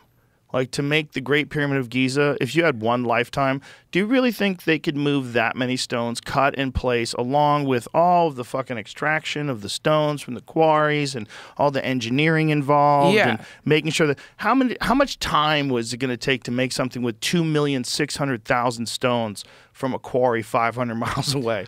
I have to imagine it's going to take a long fucking time. So we know for sure that someone a long fucking time ago had that kind of engineering and genius.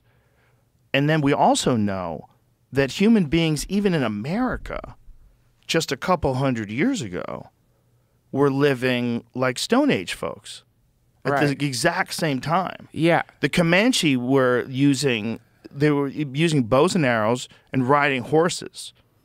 You mean when the pyramids were... Thousands of years later. Thousands of years later. Weird. Thousands of years later. Humans are hunting buffalo on horseback with sticks. Different humans, different parts of the world. That's nuts. It's nuts. I think if you think about how quickly people went from that, like the riding horses and shooting things off a horseback, which was like... You know, obviously the Mongols, that's how they did war. So that's the 1200s, right? So, like, that's not that long. That's 800 years ago. If you think about the pyramids being 5,000 years ago, from 800 years ago to now, from 800 years ago to horseback, Crazy. drinking horse milk with blood mixed in, because that's how you're going to stay alive when you're on this long campaign. Crazy. To get in a train and it goes 500 miles an hour. To get on a plane, you fly to another country. That's only 800 years. Imagine if they had achieved that the way like the Mongols were, but they did it like at 4,000 BC. Right. 6,000 BC. I gotcha. And we have thousands of years of people figuring things out in a different way than we have. Right. They're using stone. What did they have electricity? What kind of knowledge did they have about life? Did they have universities? How did they figure out all the things they know? How did they figure out all this design and construction stuff? How many thousands of years? Imagine if we had an uninterrupted history with no catastrophes and no wars.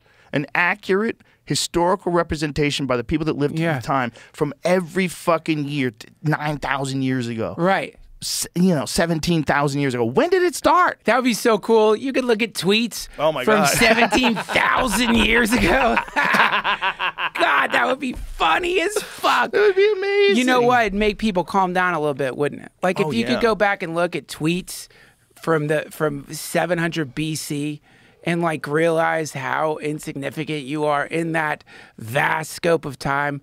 That'd be really good for us, man. I think that's part of the problem is that those big gaps in what we know about civilization have created this like really terrible, I don't know what you would call it, like some kind of like societal narcissism or some kind of like crazy idea that like no, your life, like this life that you're in right now, this 70-year span in the midst of this ocean of time. No.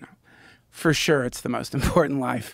Definitely. Like, out of the stacks of bones. Like, bones, definitely you could make, like, a bridge of bones that would probably, go all the way to Mars? Like, if you took all the people who've lived on the world and had their bones, I bet you could do a bridge of bones to Mars. An asteroid belt of bones. But right? Exactly. But your life is definitely the most important life. No, for sure. Like, really, like, you really need to be all up in everybody's shit because it's so, like, right now, this is it. The most important. No, this is it. For real. This is it. It produces this crazy, hyper active way of living. Like, you know what like people don't say they're happy anymore. You know what they say instead of happy? I'm excited. You don't even say happy anymore. It's like excited is the means you're happy. I'm excited. But like being excited, it doesn't feel that good. Like if you really look at it, it's like kind of getting volted by electricity, you know? I like being excited. It's okay, but if you really look at the feeling. I like being happy too. I prefer happy and peaceful to excited. I'm excited to watch Terrifier 2 tonight. You know what I mean? I've got like a little hook in me. Right, but when you went to see Roger Waters, weren't you excited? Yeah, of course. I mean, I'm not saying that's what I mean. I'm not saying it's bad. I'm just I like being excited. I mean, fuck, I love being excited. It's fun. But it shouldn't be like the for me. I don't want that to be the number one thing I'm going for. Like all the others, you know that thing that happens after like I don't know, day 6 of a successful vacation. You know what I mean? Like where you're like and obviously you're like that's not excited. Like I wouldn't call that excited. What I like that too. That's a nice thing. That's my favorite. The best. I used to hate vacations because I used to freak out and say, I got to work. I should be working. I should be working. I'm not working. This is stupid. I'm getting behind. Yeah. So dumb. So dumb. But you need a break off of stuff. You need even if it's like a little break, like a yoga class, something. You need a break where you're not thinking about the day. Something takes you out of it. Where you're not in the day-to-day grind all the time. Yeah. And you can find things. You know, for some people, it's a game they play. Maybe they play tennis with their friend. They get together every Tuesday. That fucking Tuesday, they look forward to it so much. Yeah. Maybe they're playing darts or pool or whatever the fuck it is. You need a break. That's why those activities exist. They don't exist because people are like fucking fruitless and lazy and they don't want to be productive. No, they exist because like people have always found merit in things that allow you to put yourself in a different state of mind. And whether it's hypnosis or exercise or a fucking game of chess, whatever it is, like we value those things. Sure. Those are important. Aren't they the most important? No, well, I don't know the most, but they're super fucking important. And I think we think of them frivolously. The problem was like things like video games, because video games can be insidiously addictive because in many ways they're more stimulating than real life. Like you and I have both had like major problems with video games. Oh my God. Major problems. Oh my God. Yeah. So addicted to World of Warcraft. Unbelievably. Hearthstone got me too. I have managed though to only play video games for like 7 hours a day now. No, I've managed, control of it. I've gotten it down to like maybe like an hour and a half, maybe. But also lately I've just sort of got like it doesn't interest me as much. Like this is a weird thing I'm noticing is like, do you ever like when you break an addiction to video games or whatever, you don't miss the video game or whatever you're addicted to, but you miss the addiction itself. Ooh. You know what I'm talking to? Where you're like, I kind of liked being addicted. Fanatical. Yeah, I like being stuck. It was like kind of cool to be because you know what you have to do. Yeah, gotta play, gotta play, gotta play, right. gotta mandate, that, gotta play. That you know what you have to do. You're gonna play that day. It gives you security. When I get home, I'm gonna play. Yes. Yes. Yeah, and when that's gone, now what are you gonna do? And guys who have shit jobs, guys who have jobs they hate but a really good internet connection, oh, they can't wait to get home. Can't wait to get home. Fire up some fucking World of Warcraft. Fire up some. What do they play? What's the big one they play online? There's all these combat ones, right? Yeah, isn't it like it's not Call of Duty? Call of Duty. They play that. Is that still big, Jamie? Yeah, the new one just came out last New one just came out. Last week. That kind of shit is so addictive to people because it's so thrilling, and you get no consequences when you get killed, other than you feel like shit. Like fuck, you got me. They're so realistic too. Oh dude. my God, some of them are so good. They look so good. I've been tricked by racing ones. When I see a racing video, obviously they're just like on my phone, but I look at it and I go, oh my God, that looks real. If I saw it on the screen, it probably looked fake. But some of them look fucking real. Oh my God, they're incredible, dude. You know what? Pull up one of the racing video games so you can see it on a big screen. See how good it looks. Because it looks like real fucking cars. If you're in that thing, in that state of mind, like constantly, like that's so thrilling. Thrilling. So thrilling. Yeah, I mean, people build like simulators. My friend Peter has one. Yeah, he's like a serious driver though. He drives. So he's training. Yes, when he he's plays actually the training. game. Yeah, look at this. Oh my God, look at these guys on motorcycles. These guys are riding motorcycles in the fucking rain and they're racing. This is so insane. Oh my God, this is so fucking insane. Oh shit. Jesus, and they're wiped out. Oh my God, that guy made it. What game is this? MotoGP. This seems so real, dude. The water on the windshield. I'm getting this game as soon as I get home. This seems so real. Obviously, I don't know shit about racing motorcycles, but the way it looks like this is actually happening. It's real, man. I race a lot. This definitely is exactly what it's like. Do they race in the rain like this? I don't know. They must. That's crazy, dude. I mean, isn't it crazy enough to already be racing a motorcycle, but to do it in the fucking rain? Holy shit. Look at that. Do you know how fucking thrilling that must be, though? Like they bump into each other and shit? Fuck that. That game's too realistic. That game's too realistic, dude. What game is this? So this is on the dry. Okay, well that's slightly less realistic for some reason. Yeah, I think their reflections help there. Yeah, I think that also the water like dropping onto the screen that fucking really brings you into it. Like, oh my God, this is really happening. We're getting wet. Man, it's crazy where it's going, Joe. It's just nuts. Do they really race in the rain like that? I'm gonna check. Race, motorcycle, rain. That seems so insane that they would do that. Oh my God, Sure they do. They do. Definitely do. Oh, Hey, Moto America fan. oh my God, this is wet. insane. It's so wet. Trying to set sail. That's Anything can happen. gnarly. Look Put at your foot down? Cameron M4 X-Star. He's trying to balance. The South Africans, Dude, this is so these two are crazy. really good friends. Oh my God, they're bumping into each other You're and allowed shit. to bump? Yeah, that was Cam got a I really don't good know, run. man. Maybe not allowed, but if it happens, it happens. Yeah, you kind of just say, whoops, sorry. Yeah, and, Sorry, like, bro. F1, you get warnings and stuff. This is nuts. This is man. less realistic. Oh my God, he wiped. He like fist pumped while he's wiping. Is that because he's saying he's okay? Oh my God, he's gonna get back on it. So now in fourth place, Gagne. Got to be careful in that wet grass. He's okay. Jesus, how good are these motorcycles? You could fucking wipe out in them. Oh shit! Look at that. Oh! Oh my God. And you just slide. That's probably fun. I don't know. That's Well, confidence. that Wasn't going dude that fast. felt like a champion. Pass for the lead again. I would have fallen head, foot, broken ankle, broken arms, Dude, fucked up neck. This is where like I kick around the idea that upon death, it may just be that, man. It might just be that. Like the whole fucking thing, people watch us like we watch like video games. They're like, look at the way he died. Can you fucking believe it? Did you see how he fell out of a building, splattered all over the ground? That was nuts. Look, he's getting back up, going back in the game. It's like, I think that could really be what's going on, man. Is this shit just keeps getting in this, whatever this little bubble we're in, it always gets more advanced. It always gets more hypnotic. It always gets more spectacular.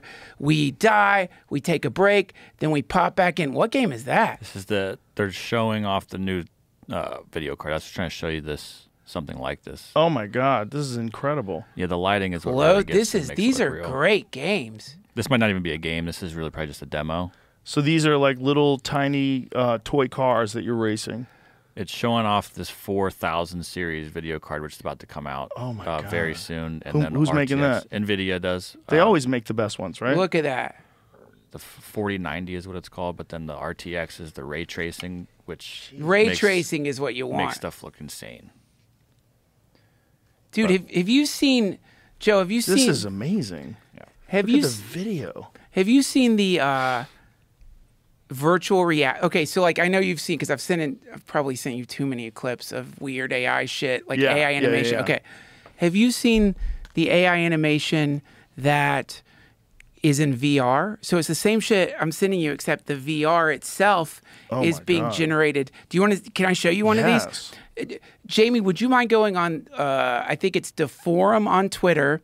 And then scroll down, and somewhere he's posted, really like at the very top of his tweets, it says like AI virtual reality. It's Spell out the name of his account for people. Deforum, D Forum. Like forum, but with DE in Yeah, front of it. that's it. DEFORUM, I think. Deforum. I've got a stable diffusion VR real time immersive That latent stay- space yeah, thing. check this Okay, shit hold out. on, let me find this. So it's in VR.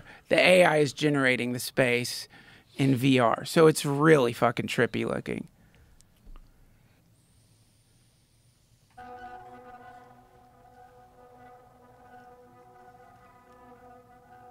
I'm not. Oh yeah, that's it. Oh my God. Yeah, dude. It's just like building it inside the virtual reality.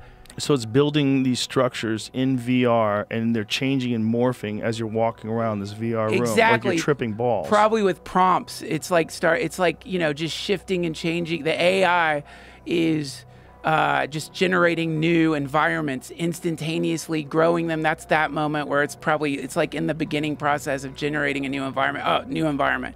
And then it's like, and that's going to get faster and faster. So it's like happens instantaneously. Isn't that wild? Oh my God, dude.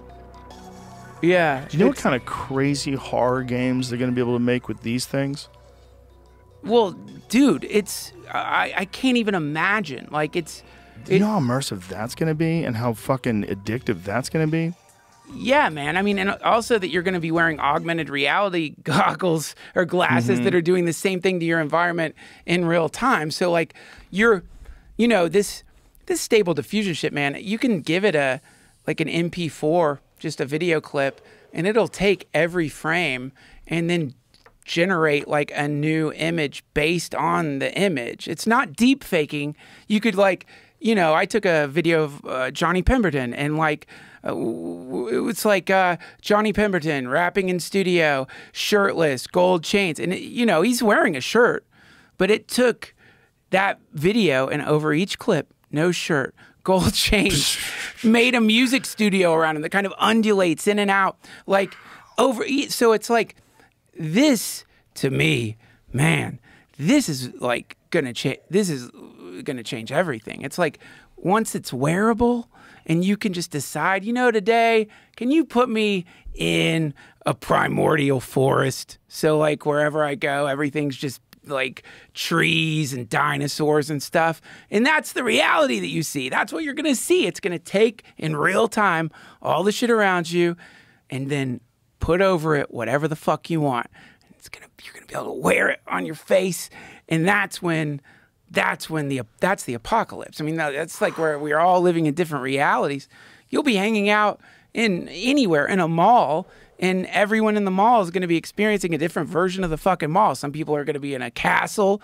Some people are going to be walking through a pyramid or, in some kind of like space station. That's where we're headed. I mean, that's proof of it, man. I mean, right now, seems slow in the sense you have to watch it fill itself in. That would probably be a selling point of some malls, that our escalators are designed to enhance your AR experience. Yeah, for sure. So we have fully compatible AR escalators, so your escalator becomes a moat. Yeah, man. You have to walk across a drawbridge. Think of cults in the age of AR, where the cult leader gives you these are like our special prototypes. You wear these and you will see the world as Father sees it. So you put them on, you know what I mean? You put them on and you're seeing like a world that is created by the cult leader. Or imagine, dude, fucking like a tyrannical government that like forces the citizens to wear the goggles that project. So they live. They live in reverse, I guess. Oh yeah, that's they live. That's they live. Except they force you to wear the goggles. So if you're not wearing, or like you wear goggles that are the color of whatever like political party you align with. So like, you know what I mean? You see somebody wearing blue goggles and you're like, oh, that fuck. poor idiot. Yeah, right. Look, that Libtard. stupid world they're seeing. Do you know how much plastic actually gets recycled? Yeah, their goggles show carbon emissions. Yeah. They show the names of homeless people, so they like make them human. Whereas like some other goggles, they just turn like homeless people into like beautiful floral displays or something. You know what I mean? Like it's gonna be like that. It's gonna be like that. You want to be surrounded. You want everyone that you're around to be like the most beautiful naked woman. Then that's what it's going to be. It's like you want that. That's what you're going to get. Would the people running these simulations and these AR, are they going to be entranced with it too? Are they going to be the people that are creating these, or are we just going to give it up to AI? Like, are we going to give up to power to AI, or are people going to be curating these experiences for people? Curate. I mean, it's going to. Well, I think will it come to a point in time where they can't do that anymore? I think it'll be like. Well, like when I've been doing this text to art shit, it takes time to figure out the right prompts to get it to make the thing you want it to make. Like a Midjourney, which is this incredible text to art AI. You kind of, part of the fun is you sit there like, trying to like think of like what is it that we want this thing to make? Like, and it's fun. You can kind of do it. Like one night I was like with like Justin Roiland, a bunch of these other artists, we were all trying to do different versions of like Bill Cosby eating beautiful sausages and like just trying to type in different versions of it on Midjourney to like make it like to dial in whatever the fuck. Bill Cosby on a roller coaster made of human baby meat, shit like that, just to see what you can make. But you really do have to figure out the prompts. So I think initially it's definitely going to be curated by people who know how to generate the prompts and make whatever the fuck it is. But gradually it's going to get better at understanding what it is you're wanting. And then at that point, it'll probably be like, you'll be more in control of what you're seeing on your screen at first, and then in VR, and then in AR, I would say. And then who knows, man? I mean, I'm sure there's like going to be popular, like in the way there's popular Instagram videos, right? Right. There's going to be popular worlds where you upload your world experience to some new version of Instagram and, or TikTok or whatever. It's like, oh yeah, I'm going to put on that dude's fucking world experience. It's awesome. It'll be more like that, curated, VR or AR world experiences. There'll be people who are really good at making them. And then, you know, there's going to be people who are like, you know, become like the Steven Spielberg of augmented reality, like reality replacement. But wouldn't the curated shit become like the NBC, CBS, ABC version? And then there's going to be a blockchain version of AI where everybody agrees to have no centralized power, and it just all gets created and curated and adjusted by the people that work inside the system. That's decorum. That's stability. Dude, when I was, you know what I'm saying? Like that would like eliminate cults. That's stability AI, dude. That's the people making this shit. I'm like, they are like, I couldn't find who made it. I had to like dig deep just to find who was like making this technology available. I couldn't find it because they're making it open source, and their whole thing is what you're talking about. It's all collaborative. AI by the people for the people. Yeah, dude. Yeah. Oh, okay. And it was hard to find, like, this technology is the most mind-blowing shit out there, and it was hard to find who's behind it. That might be this concept behind this and the idea behind that. That might be the cure. If this is the way that humanity interacts and exchange information from here on out, imagine if that becomes the norm. Yeah. That could be the norm. And if that's the norm, that might be our way out of this. If there's a way where you can get out of centralized power, and the way is that it's almost impossible to avoid, just like it's impossible to not have a cell phone now. You know, it's impossible. I mean, you can do it. People have done it. Yeah, some you people can wear do flip it. phones. You can be a renegade. You can, Yeah. but most people don't. Right. What if it becomes like that with this? And what if it becomes like that with decentralized AI? And if we all agree that this is the best way to, and there's no manipulation, there's no coercion for you to opt in to a corporate controlled AI. Right. You're like, why would I do that? I Right. don't want to do that. Why would I only watch The Big Bang Theory when I want to watch Game of Thrones? Right. I watch Game of Thrones. Fuck you. And it's going to be like that with the way you interact with reality.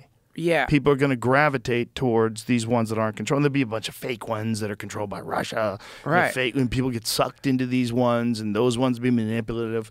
But I think ultimately, just like what the internet is doing for the exchange of information, it's kind of like putting it in the hands of people that really never would have gotten into that position if they were involved in the corporate system. Right. Maybe it'll be like that with AI as well. I mean, the stuff is most certainly being like, at least, you know, that stuff is open source.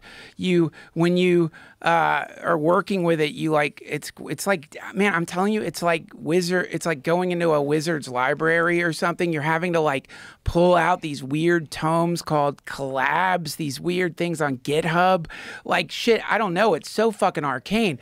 And like, you know, like going on YouTube channels like Prophet of the Singularity to like the name of the YouTube channel is Prophet of the Singularity to get tutorials on how to make the shit work. And it's all just people sharing information. That's what I love about it. Just people like, okay, I figured out how to do this.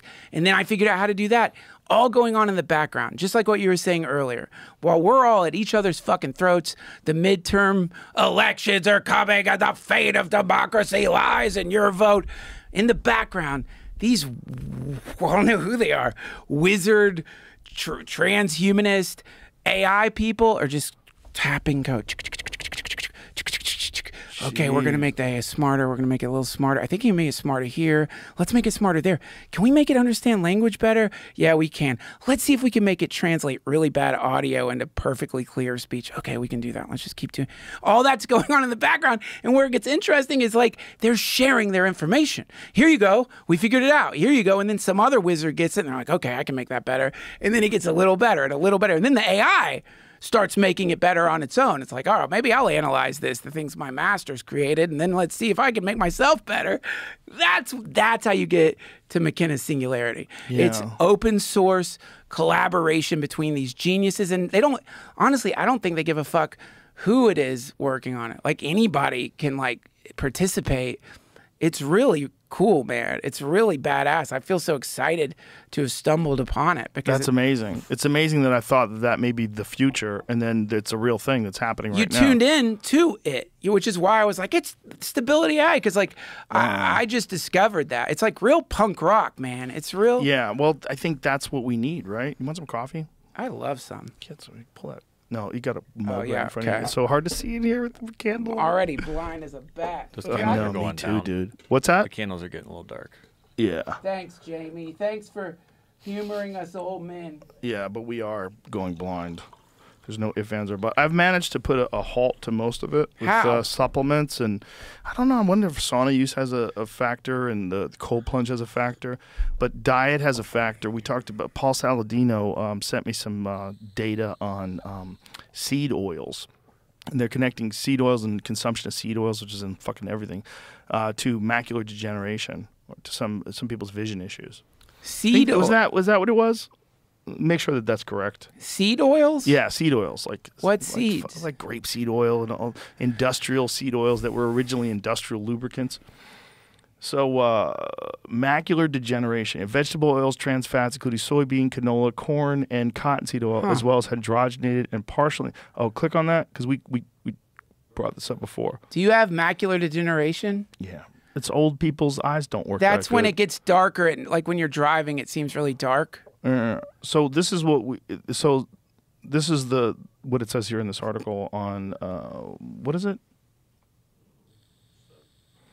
Nutritional weight and wellness, and it's bringing up nutrition episode. Board certified epidemiologist featured fascinating discussions on the important nutrition connections to age-related macular degeneration. That's what we have.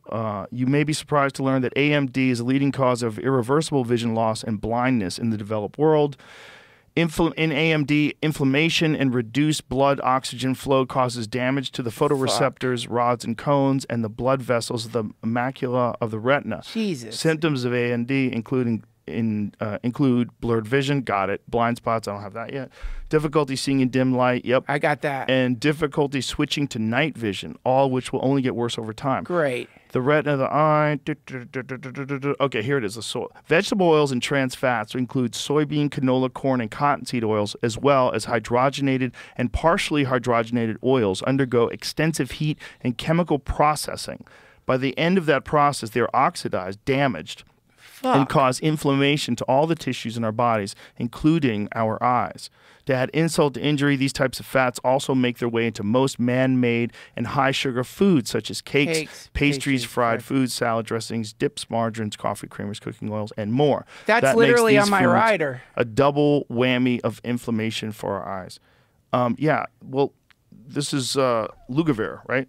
I'm saying it right. Max Lugavere and I talked about that on the podcast recently, and where he was discussing the nutritional benefits of olive oil, how good olive oil is for you. It's like a superfood. It's the opposite of what these things are. These things are bad for you. They cause inflammation. Olive oil is actually good for you. Dude, can you believe that shit? Like, all those things they just listed are poison, killing you, and like no one really like understands that. Like, it's making you go blind. Well, they didn't know when they first started selling them. You know, so the problem is they're already selling them. Like when they used to think that saturated fat, like butter, was the culprit. And that, you know the study about the sugar study where they paid scientists off to say that sugar was causing all these heart issues. When they did that, they created a narrative that everybody sort of bought into. And that narrative is you want to get away from saturated fat. So what's the substitute? Oh, well, you get these vegetable oils. Perfect. Vegetables are good for you. Right. Vegetables are good for you, right? Yeah. So if vegetable oil must be better for you. Makes sense. Right. But then you find out about the processing involved and the oxidation, that they're damaged and that it causes inflammation. And dude, I feel like shit when I have a salad and it's got like some shitty salad dressing on it. It's always like, ugh, my stomach feels gross. Yeah, right. But when I have a salad with like olive oil and like balsamic vinaigrette, it's fucking great. I love it. Like I used to think that I didn't like eating salads, that it made me feel gross. And I realized, no, it's the fucking dressing. Because I'm a dope, and if I had like a nice Italian dressing, a zesty, I'll pour that shit all over. It's like you're pouring all these weird fucking oils all over your food. Dude, that's so fucked up, man. Like, we all do it though. It's like, my god, you think Annie's you're being healthy? goddess dressing. I will fucking dump it. I'll but you're turn eating a my salad into a soup. But you're being a good boy. It's good. I'm you're eating a salad. My veggies. Super healthy. Holy but meanwhile, shit. it's not. And then you get all puffed. But if you do it with olive oil, it is healthy. That's the rub. And I think a lot of like what these people are connecting, like a lot of these people are talking about like damages that vegetables do to you. Maybe it's what you're putting on them too. It could be that. I mean, how many people are cooking their vegetables in these kind of oils? A lot of people, man. A lot. Vegetable oil. And they think Lard. they're doing it. No, lard is different. Lard is okay? Rendered fat. Yeah, that's what beef tallow is. It's rendered fat. That's good news. Yeah. Rendered fat is actually good for you, which is crazy because you would say there's no way. But actually, that's a fat that tolerates high heats better.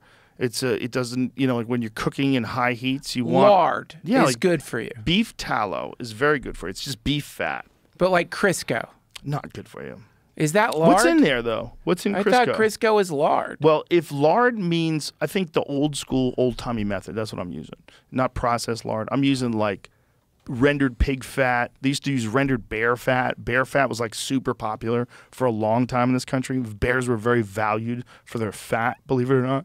I believe it. And then there's beef tallow. Okay, so this is Crisco. Vegetable oil. It's vegetable oil. Oh, shit. Originally cottonseed oil. I don't eat it. I just, for some reason, thought that was lard. It sounds like it's lard, that's why. But see, that's not good for you. Look what it says on it. All vegetable. Yeah. Oh, it must be good for you. All vegetable. It's got to be good for you. It's like eating broccoli. So we got duped by these fucking scientists in whatever, what was it, like the 50s or the 60s, whenever they did that? They paid these guys like $50,000. It wasn't even a lot of money. And they fucked up our entire food pyramid. They screwed up people's ideas of what's healthy and what's not healthy. And they did it for fucking just being bribed by the sugar industry. How many other things? Oh, but that's a nutty one, dude. Because it still persists to this day. When you tell people that you only eat mostly meat. Yeah, 50 years ago, sugar industry quietly paid scientists to point the blame to fat. Wow. I mean, it is a bonkers story. So there was a rise, I think, in, what was it? Arterial sclerosis. What was the rise in specifically? There was like some sort of a health epidemic. Coronary heart disease? Coronary heart disease. So this coronary heart disease rise started happening. People were getting fatter and they were having heart attacks. Yeah. And so they were like, we got to figure out a way to not kill this fucking gravy train we're on. We're on this. They had these internal documents that were clearly pointing to sugar being fucking terrible for you. So they bribed scientists. I can't believe that. It's amazing. Are we just, idiots? Like, No. are we just naive idiots that we are like astounded that humans could be that fucking evil to warp reality in a way, to poison people for money? Like, to me, it's happening right now. It's crazy It's to me. absolutely still happening right now. That's where we get hacked, right? Because that's where the hacking happens, because we want to feel safe. You want to believe that. I want to believe we got it figured out now. And you want to believe that there aren't people like that. Literal warlocks, like literal evil wizards making bad potions and dispensing them to the people, poisoning them, and then trying to tell them that it's medicine. Well, we'll go even further than that, what people are capable of. Fentanyl. People are capable of bringing fentanyl into the country for profit. Fentanyl's not bad for you. It's actually that's actually a misconception. It's actually very Dude, Jimmy Kimmel had a monologue joke. I mean, fentanyl is scary. And I know it's become a right versus left issue, but this speaks to what we were talking about before. Jimmy Kimmel had a monologue where he was talking about right-wing people being scared of fentanyl coming in from the border in the form of candy during Halloween. Oh, right. This is like that joke that keeps popping up. Mm-hmm. What is it? Like, nobody's gonna give their fentanyl away. That's the joke, right? There's like a million versions of it out there. Like, who's gonna give their drugs away? We broke this down with Dr. Phil. The problem is not that they're bringing candy in and dosing it with fentanyl. The problem is the fentanyl that they're making could be misconstrued as candy by kids. Some of it is like these little brightly colored pills. And if you're a kid and you're 4 and you see that looks like candy. You're just going to take it and put it in your mouth. Kids put everything in their mouth. You know that. They stuck things up their nose. Yeah, dude. Yeah, that's what they do. So if that's laying around, that's a concern. That's a real concern. Is it a concern that people are going to like come across the border and give kids poison candy. No, I don't think that's the concern. But to make light of this idea that the fentanyl issue is not a giant, terrifying issue that's killing somewhere like 100,000 people are dying of this drug every day, and is there some dispute about that it's the #1 killer of kids 18 to 45? I mean, dude, it's in all the drugs. You said there was like some dispute, yeah, right? I was looking it up. It was the #1 killer, and like most people, it was like cancer and heart disease. The #1 killer of all people? Yeah. That includes 18 to 49. Correct. So what is... I think that's why it was digging into the article. It was like blaming it on fentanyl was a little tough. Not that it was necessarily inaccurate, but it's not. No one's keeping track of fentanyl deaths. They don't even write it on I think the death certificate that way. It's just like opiate? Yeah. Okay, so let's just say opioid deaths. Let's not even say fentanyl. I think that was what they were saying. I don't necessarily they were saying it was all fentanyl poisoning, but fentanyl is just the most potent form of opiate. Yeah, man. So what's the #1 opioid? Is that the #1 killer of people 18 to 49? Heroin would be. But what I'm saying is, if it's not fentanyl that's the #1 killer, is it opioids that are the #1 killer of people 18 to 49? Isn't fentanyl cheaper than heroin? That's the problem. Well, it's way more potent. If you could a tiny amount, it can kill you. Like if you look at it in relationship to a penny, it's like the tiniest part of a penny. So that'll kill you. The PolitiFact says heart disease, cancer, and COVID outrank opioid overdoses as leading causes of death among all American adults. Right, but the problem with COVID is if you are dying of opioids and you catch COVID, and then you die from COVID, that's a COVID death. You know what's funny, dude? So many people listening to your fucking podcast. There's probably someone making fentanyl right now listening to this shit. Like, come on, it's not that bad. A study by an advocacy group says that fentanyl is the leading cause of death for people ages 18 to 45 compared with other major causes of death such as automobile accidents, cancer, and suicide. Heart disease, cancer, and COVID-19 outrank opioid overdoses as leading causes of death among all American adults. I wonder, though, we do, and I'm not discrediting the fact that people died from COVID, but we do know that a lot of people who died from COVID were already dying, and they listed them as COVID deaths, including people with cancer. If you're taking opioids and your immune system is fucking destroyed and you're on your way out the door and you catch COVID, you're probably not going to make it. Did COVID kill you, or were you already dying? Yeah, I mean, dude, I don't. So what's the actual number then? You know what I'm saying? Like if you found that number and you tacked it on. Wait, Jamie, scroll up? Didn't it say 100,000 people a year? That was a quote someone had. So right there it said 56,000. Yeah. See what it said there? It said in 2020, more than 56,000 people. But that is 2 years ago, and it has gotten worse. 2021, nearly 70,000. So CDC's online mortality database, 2021, nearly 70,000 people 18 and older died. So that is shy of 100, but still fucking crazy. Dude, that makes Jonestown look like nothing. That's a large number of people. Think of that, man. Think of that. Like if we could see like all those dead bodies, like the videos of Jonestown when they're all scattered around. Well, just imagine a Super Bowl. It's a Super Bowl audience. Stadium filled with dead people. Yeah. In a year. Every year. Every year. From overdosing. Holy fuck, man. Yeah. That is crazy. That's crazy.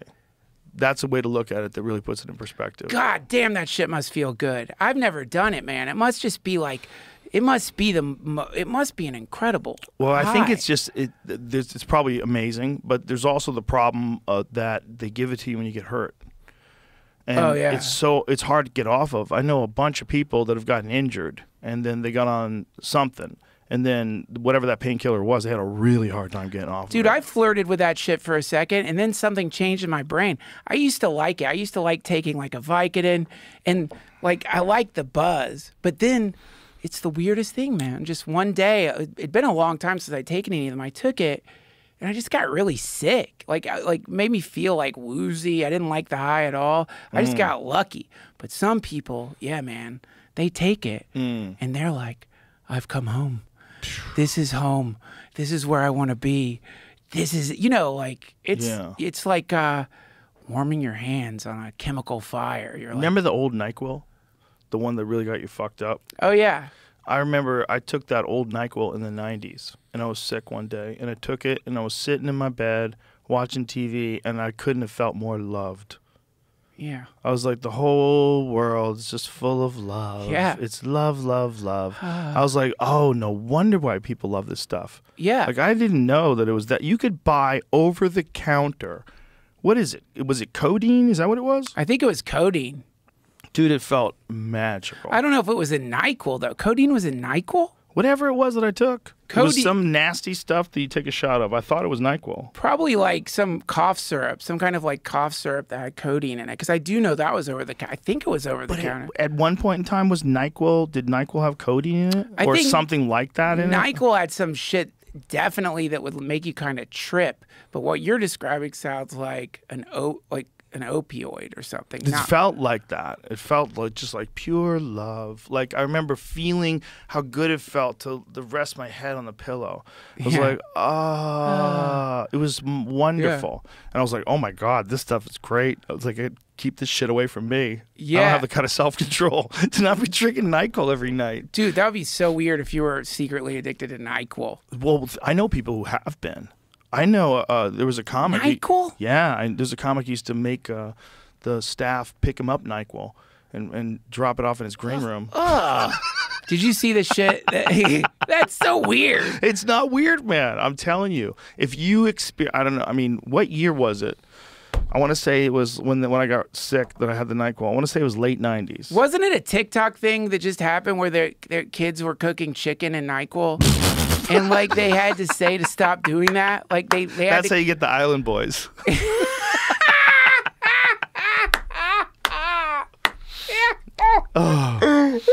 Parents, be more careful with the kind of food you're cooking your kids. No, nobody was. I don't think anyone was eating the chicken in the NyQuil. It was just, I think some weirdo poured NyQuil in a frying pan and threw chicken in it, and then it set off like a TikTok challenge. And then, of course, someone eventually was like, "What happens when we eat the chicken?" Tell me that's not China.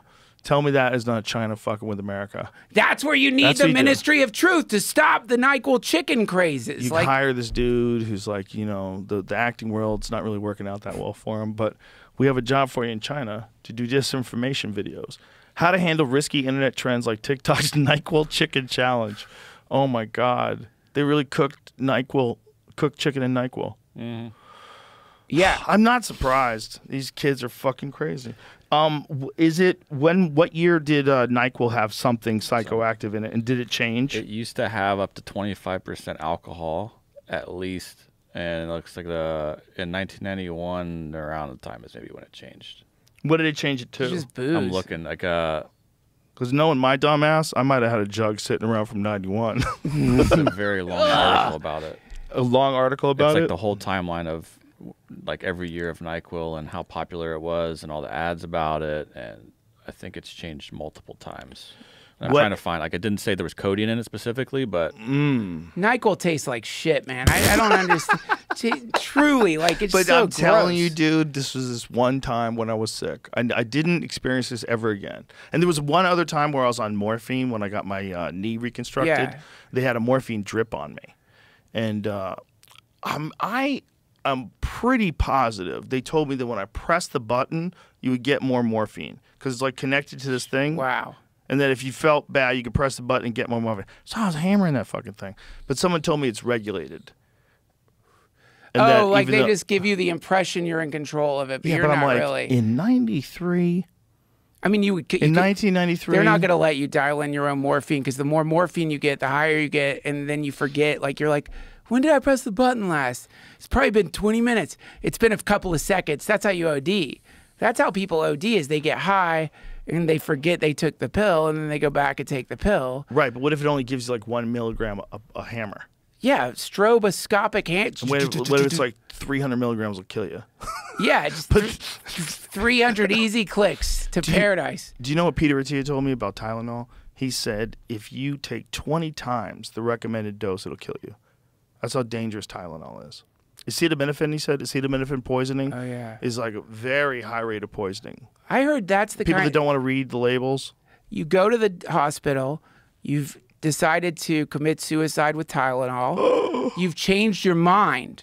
Oh my God. You go there thinking you're going to get like something, they're going to give you something to make you better. And they're like, your liver's gone. Like it's already eaten your liver up or something. I don't know if this is just like some horror story I heard, but I heard that's how it works is once you're going to be alive a little bit, you're going to survive a little bit longer than after your liver is like kind of liquefied or something. And then, so it's a terrible OD. It's a terrible OD. Fuck that. Acetaminophen eats you up. That's why Vicodin's so bad, because it's acetaminophen mixed with the opioid, and it goes really well with white wine. Red. I was on a plane once. There was this lady next to me in first class, and she was fucking hilarious. And she was like some business lady, and she said, "Let me tell you something: a Xanax and a glass of wine, and I don't give a fuck what happens to this plane." Dude, she was hilarious. That's so funny. I think we were flying like overseas. I think it was like an England flight or something like that. That's so funny. And this lady was just taking Xanax and drinking wine. She didn't give a fuck. And it was just like that combination for her in that moment was hilarious. Like, but I would imagine that would be super unmanageable. I know people that have had problems with Xanax, and especially like mixing Xanax. I know a comic that was mixing Xanax with alcohol a lot. I mean, which you're not supposed to do. No, you're not. But that lady seemed so happy. Well, you are. You're fucking happy till you're not, till you fucking come down. I got addicted to Xanax. It was fucking horrible, man. I went on tour in Australia. My dad had given me these sleeping pills that were the best fucking sleeping pills of all time, Joe. And I'm so dumb, I didn't look in what was in it, you know? And then there was Xanax in it. There was a benzo in it. Now, someone else had given me benzos. Anyway, the point is, like, I didn't realize how many benzos I was taking. So I get... So you're taking them every night to go to sleep? And before a flight. And so I end up getting home. And, you know, I'm done with it. Like, I feel like one flew over the fucking cuckoo's nest. I'm like, I don't want to take this shit anymore. It's horrible. I feel gross. It's, like, awful. So I stopped taking it. And you're not supposed to do that when you're addicted to Xanax. So I stopped taking it. I'm standing in line at a pharmacy... Not to get more Xanax, to get cold. No, I don't know why it matters. Advil or something. So I'm standing in line, and all of a sudden I get this weird fucking headache. It feels like electricity is like, I don't know how to explain it. Like my hand twitched or something, and I'm like, ugh. I just started feeling bad. Went home, got into bed. Worst headache of my fucking life. I was closing my eyes. I was seeing like bad trip images and stuff. I couldn't sleep. And I'm thinking, you know, man, if you go take Xanax right now, I guarantee this headache's going to go away because this is some kind of withdrawal for sure. And I'm like, if I fucking go take Xanax, that's how you get addicted to Xanax. Is like, so I just wrote it out, white knuckled it. Oh my God. Dude, it was. And you didn't know you're not supposed to do that? I did not care. I think it hurt. I think I just realized like, I don't think I knew you could die. I think I just in my mind I was like, and I don't think I was close to. I don't think I was. I mean, the people who die, they're like just drinking glasses of fucking Xanax. But you know from your experience, the grip. Oh yeah, I mean it's not just. I mean, like with a lot of things, vaping, like the basic little addictions, coffee. You know what I mean? Like coffee's a rough one though. Generally, though, you don't get like a sledgehammer effect when you stop it. You know, you just feel irritable. You feel a little. But yeah, with Xanax, with the opiates, the opioids. Well, they say that Xanax and alcohol are the only ones that can actually kill you if you get off of them too quick. Yeah, delirium tremens, right? With alcohol, you see spiders and shit. You have the worst trip of your fucking life. And this is why people like can't quit because they could die. And then, you know, also. I mean, I think you got to kind of look at civilization, society, modern society, and like think about like, well, why are people taking these opioids? You know what I mean? It's not like everyone who gets addicted to fucking pills is some kind of miscreant junkie. In fact, most of them are really good people. They kind of feel like whatever this shit is, reality, life, minus the drugs, is sort of a raw deal. You know what I mean? They're kind of like, why? Why do I need to be sober and, like according to your definition of sober. You know, a lot of people, they're like, here's what sober is. And they're not even fucking sober. They're on coffee, they smoke cigarettes, they're on pharmaceutical medications. But yeah, I think probably a lot of people who are on pills, as awful as they are, and man, I'll tell you, man, I'm very close to someone who's like related to someone, and it's the worst, who has a opioid addict, and they're scary. Dude, it is awful. It's a wrecking ball to families. It destroys families. It just in a way, it's like the way it fucks up the family unit is so crazy. You can only compare it to demon possession. It's like this used to be your brother. This used to be your son. It's a thing now that if it can, it's going to steal your wallet. It's going to break into your house. It's going to like wreck your car. But it looks like the person that you love. But it keeps lying and robbing and doing awful shit. Dude, it fucks up families, not just like direct families. It goes out and ripples. So when you see 70,000 people died of opioid overdoses, that's just the people who died.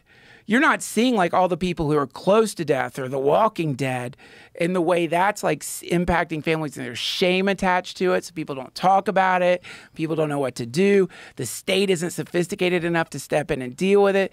Man, it's so fucking depressing. It's very depressing. It's so horrible. It really is. It's like it's a fucking plague. I mean, I know so many people who've been like just ruined by it, and I'm sure you do too, man. 100%. I know many people that have been ruined by it, and we know that it all came from pharmaceutical companies lying. They lied about it being addictive. They lied. They distributed. What was that family? The fentanyl family, or the was that family? Jamie, it's scary that people are willing to do stuff like that for profit, and then once it happens, and once you get that profit, you want to keep that profit, roll it in, so you keep selling it. And you keep finding ways to prescribe it for people. And people keep getting addicted. Sacklers. The Sackler family. The fucking Sacklers, dude. That's crazy. That's nuts. They made so much money selling that stuff. And people, the thing is, like, if heroin was legal, like real, regular heroin, and people could snort it, and you get pure heroin, would all that stuff even exist anymore? Probably not, right? Like if it was regulated. Because heroin's probably cheap to produce. It probably doesn't kill you as easy either. Like snorting heroin? It probably doesn't kill you as easy. As fentanyl? As pills.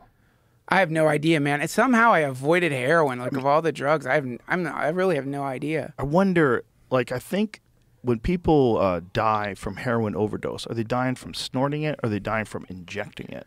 And if you made it legal, would people just start injecting it everywhere? My guess is it doesn't matter how you get it in your bloodstream. Once you get to a certain amount, your respiratory system shuts down, or you, what's the word when you suffocate on your own puke? Jesus Christ. You suffocate. Asphyxiation or something like that? Yeah, you just like, you go to sleep, but then you throw up. Oh, God. And then you suffocate it. You drown in puke. Isn't that how Hendrix supposedly went out? I think so. I mean, it's like that's how you go out, is by drowning in puke.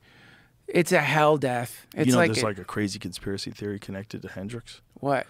That his manager had him whacked because he was going to leave his manager. Like some guy who was like a security guy or something like that wrote a book about it. Really? Yeah, and there's a lot of weird stuff to it. Like Hendrix's girl afterwards threw herself off a roof. And they were trying to say that they silenced her. They took her to a fucking roof and threw her off of it. They Putined her. You know, that's very attractive. I don't know the story. I don't know whether it's correct or not. I used to say, oh, I bet that's what happened. But now I'm like, who the fuck knows? But for sure, organized crime was involved in music. For sure. Yeah, right? Why would they not be? They were involved in everything. Yeah. The mob back in the day was involved in any fucking thing that was profitable. You know, I think one of the coolest things the mob has done lately is gotten people to go the mob back in the day. You know what I mean? Like they're so smart because they're like, oh yeah, they got a PR person out there like, yeah, back in the day, the mob was doing all kinds of crazy stuff. But the mob, it's mostly gone now. There's no more mob. It's really cool. Like, it's a smart move they did. I like that. It's like when Vince and the Chin he used to walk around New York City with like a bathrobe on Yeah. and slippers and Yeah. act crazy. Yeah. And meanwhile, he was like giving everybody information. Come walk with me. We're going to walk. This is what we're going to do. The fucking Malangaris, they think they got us on this? Yeah. We're going to take them out at the fucking knees. This is how we're going to do it. So he's laying out what needs to be done, managing all the business of all the families. And along the way, the FBI bugged the cars. So they knew his route that he would take. And so they just bugged the hubcaps of all these cars. They parked a bunch of cars there. I think that's the story that's connected to that, right? Isn't that how they got him? Or am I conflating two mob stories? They might have used that on more than one mobster, that technique.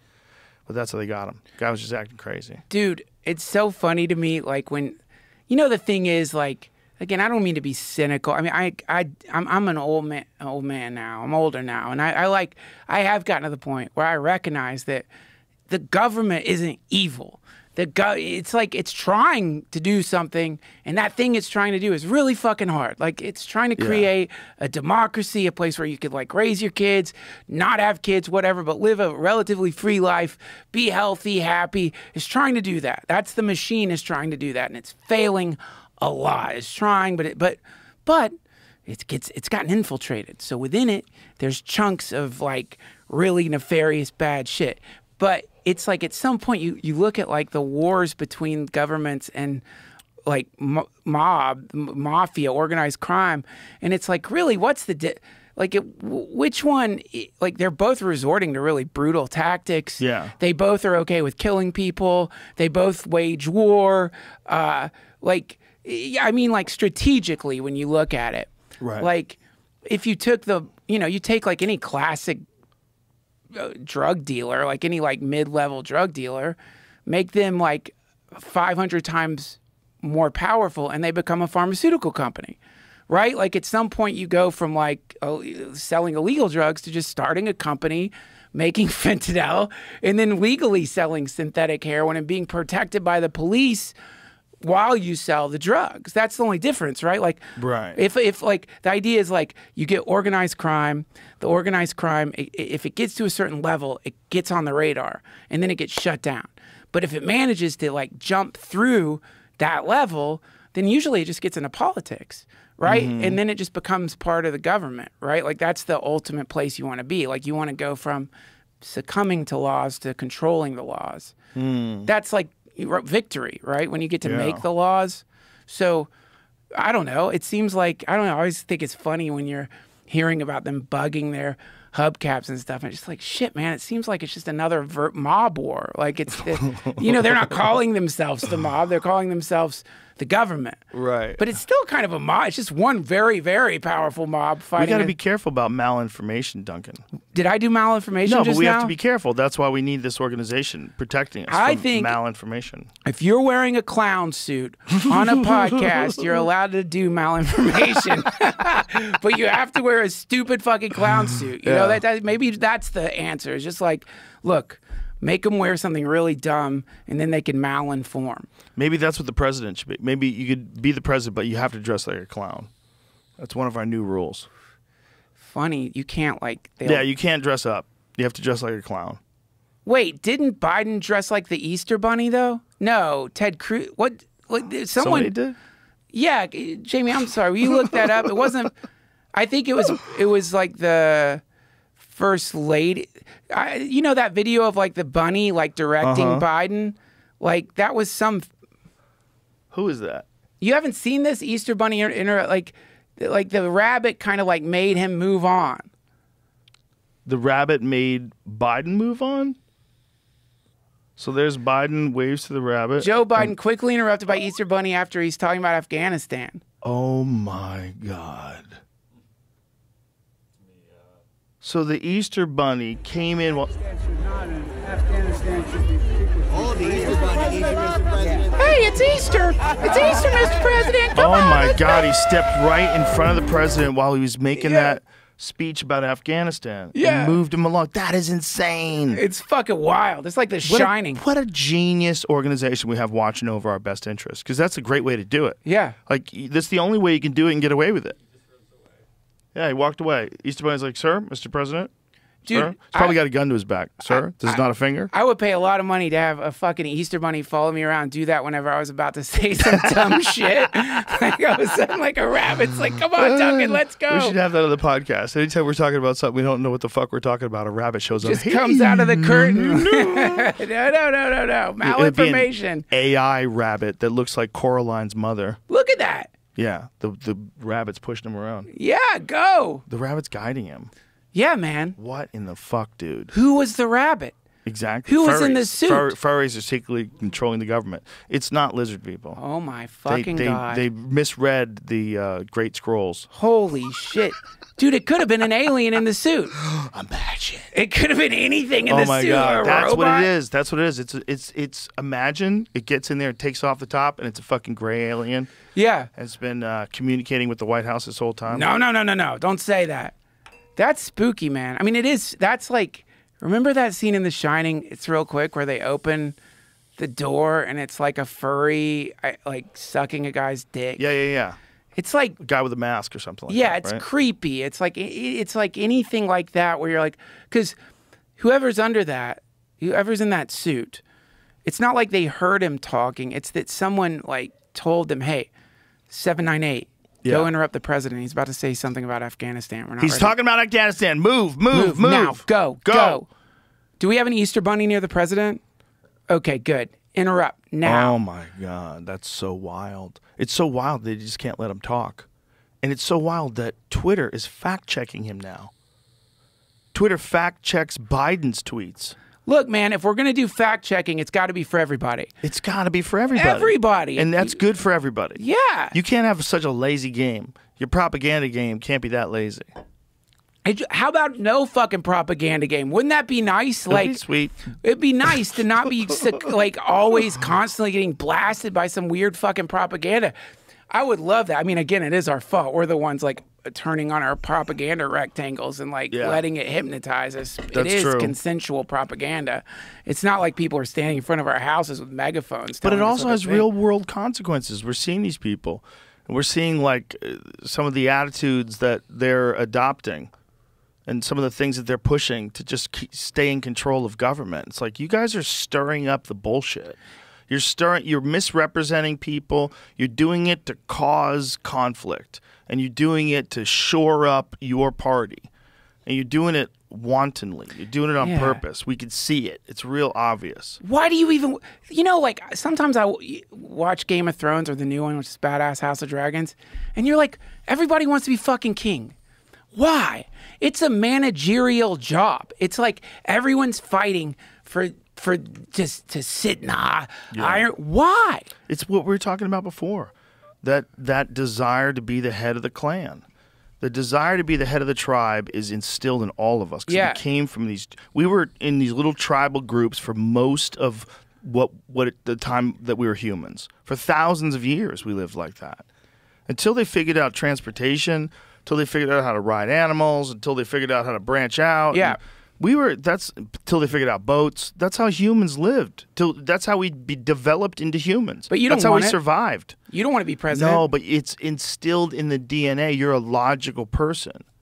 But I would imagine if you weren't, and if it was also instilled upon you as a small child, that that's the best job in the world, and you can't sing and you can't dance, and you're not good at writing books, you can be the fucking president. Like, do you fit the right criteria? Are you trustworthy? Can you speak in a way? You don't even have to be extraordinary in your accomplishments as an intellectual, as an artist, as anything. All you have to do is be this person that talks. And a lot of them are lawyers, right? And they learn how to talk in a certain way, and they're convincing enough, and they got enough people to cover up their dirty secrets that they can get into a position of extreme power. And the only way out of that is people realizing how dumb that is, and people not wanting to do it anymore. And you get a smaller and smaller group of people that are running, and a less and less interesting and charismatic group of people that are running. Because nobody wants that fucking eye of Sauron on you. Nobody wants that microscope in your fucking, your life and all of your details of it, and you want to be the president of what? Are you out of your fucking mind? Yeah, you don't want that. You don't want that. So the only people that do want that are the people that are like so deeply entrenched in that game. And we're seeing, like with Biden and with Trump, it's people that have been around a long time. With Trump, maybe not politics, but around politics a long time. And with Biden, in politics forever. They're like wrapped up in that system. And if you're a fucking motocross rider, you want to be the guy who wins the race. It's a fucking game. It's your whole day, all day. 12 hours a fucking day. That's you want to get what you put in that bill through. You want to talk to your constituents. You want to push your narrative. You want to do this. You want to do. It's a winner of death and destruction. Death and disease. Illness and death.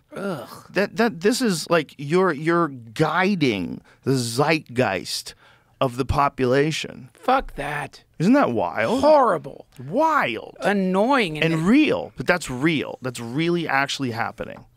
That's really actually happening. Ugh. It's just it's so fucked up, man. Like, it would be so cool if we just evolved to the point where at some point nobody wants to be president. Like, no one will run. What would they do then? What if everybody was just like, nah, we're not interested in the job? The problem is there's always going to be militaries.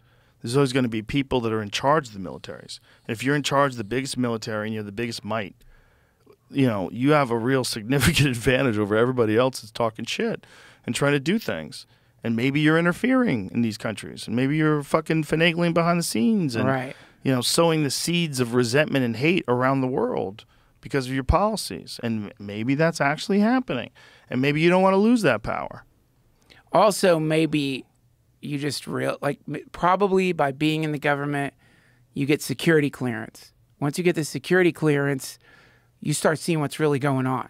Oh, yeah. Once you start seeing what's really going on, you probably stop talking shit as much as we do. 100%. You're probably like, oh, 100%. I get it now. Well, here's the counter argument. The counter argument is you need that because there's so much fucked up shit going on in the world. And if we didn't do that, it would be way worse for us. That's the counter argument. And there's a lot of arguments against counter argument because there's a lot of money involved.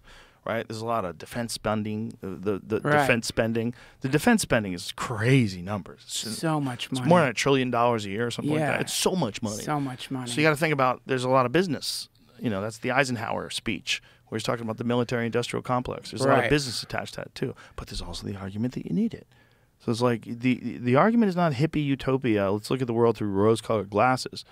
The argument is like, how much are we contributing to the problems of the world and how much are we fixing them? Right. And if the government is not good at anything, there's not one thing where like they fucking nailed that. There's not one thing. Hold on, wait. Well, I'll think of something. There's got to be something. Post office is probably the best thing they've ever done. Post office. Yeah. Post office is pretty fucking incredible. People shit on the post office. It's the only way you're allowed to transport live chicks. So if you want to raise chickens, you get live chicks, you have to get them transported by the post office. No way. Yeah, they know how to do it. So we got the post office. There's got to be something else. Libraries. Yeah, they do a pretty good job with that. Library of Congress? Because people that are involved in libraries are dedicated to giving people books because they know how valuable information is. That's the purest example of like wanting to help people. Right? Vietnam. Vietnam went perfectly. That was that was a good one. We learned a lot. Yeah. We learned a lot from Vietnam. Was it perfect? No, but we learned. But yeah, when you look at like the bigger picture, the many mistakes that have happened. It is curious to me though. Like we do live in a time now where it seems like it seems like there's almost like a people don't want you to say like maybe we shouldn't go to war. You know what I mean? Like if you start saying that, you get aligned with one side or the other. Well, the thing is, Russia invaded Ukraine. Russia, they connected Trump. Trump is bad. Trump collude Russia. That was a narrative for so long, right? So it's whether you believe it or not, whether it's been refuted or not. I think mostly it has. But at the end of the day, they really were successful in connecting Trump to Russia. Like there's the feeling you get when you feel about Russia. You're an anti-Trump guy, and then Russia invades Ukraine. Okay, this is a horrible act of war. Clearly, there's one party that has escalated this to the point of violence, and Yeah. it should be. Yeah, it's the worst thing that could ever happen in the world when a neighboring country invades a fucking Jesus Christ, and the world has to sit back and watch this. Horrible. There's no ifs, ands, or buts about that. So everybody is like pushing to arm Ukraine. And I don't see a lot of people clamoring for some sort of a peace agreement, or at least conversations about it. I know they've had some conversations. Zelensky, he wants like Putin to resign. You know, like, have you ever seen that? Like that he wants Putin to step down? Like that's one of the things. Didn't he say that? He said he would Something talk to Russia, wild. but he wouldn't talk to the president of Russia or something like that. He definitely wants him to step down. He wants him to step down. It's like but he's saying that is that the only thing that he'll accept? Is Dude, that what he said? The best analysis of it I saw was on Russian state TV, where some of the people on Russian state TV are starting to say, "Wait a minute." And this guy was like, "Look, Ukraine is I don't remember the words he used. Well, I don't speak Russian. They were translating it, but he's essentially saying like, "Look, he was saying these are the people, these are Russians.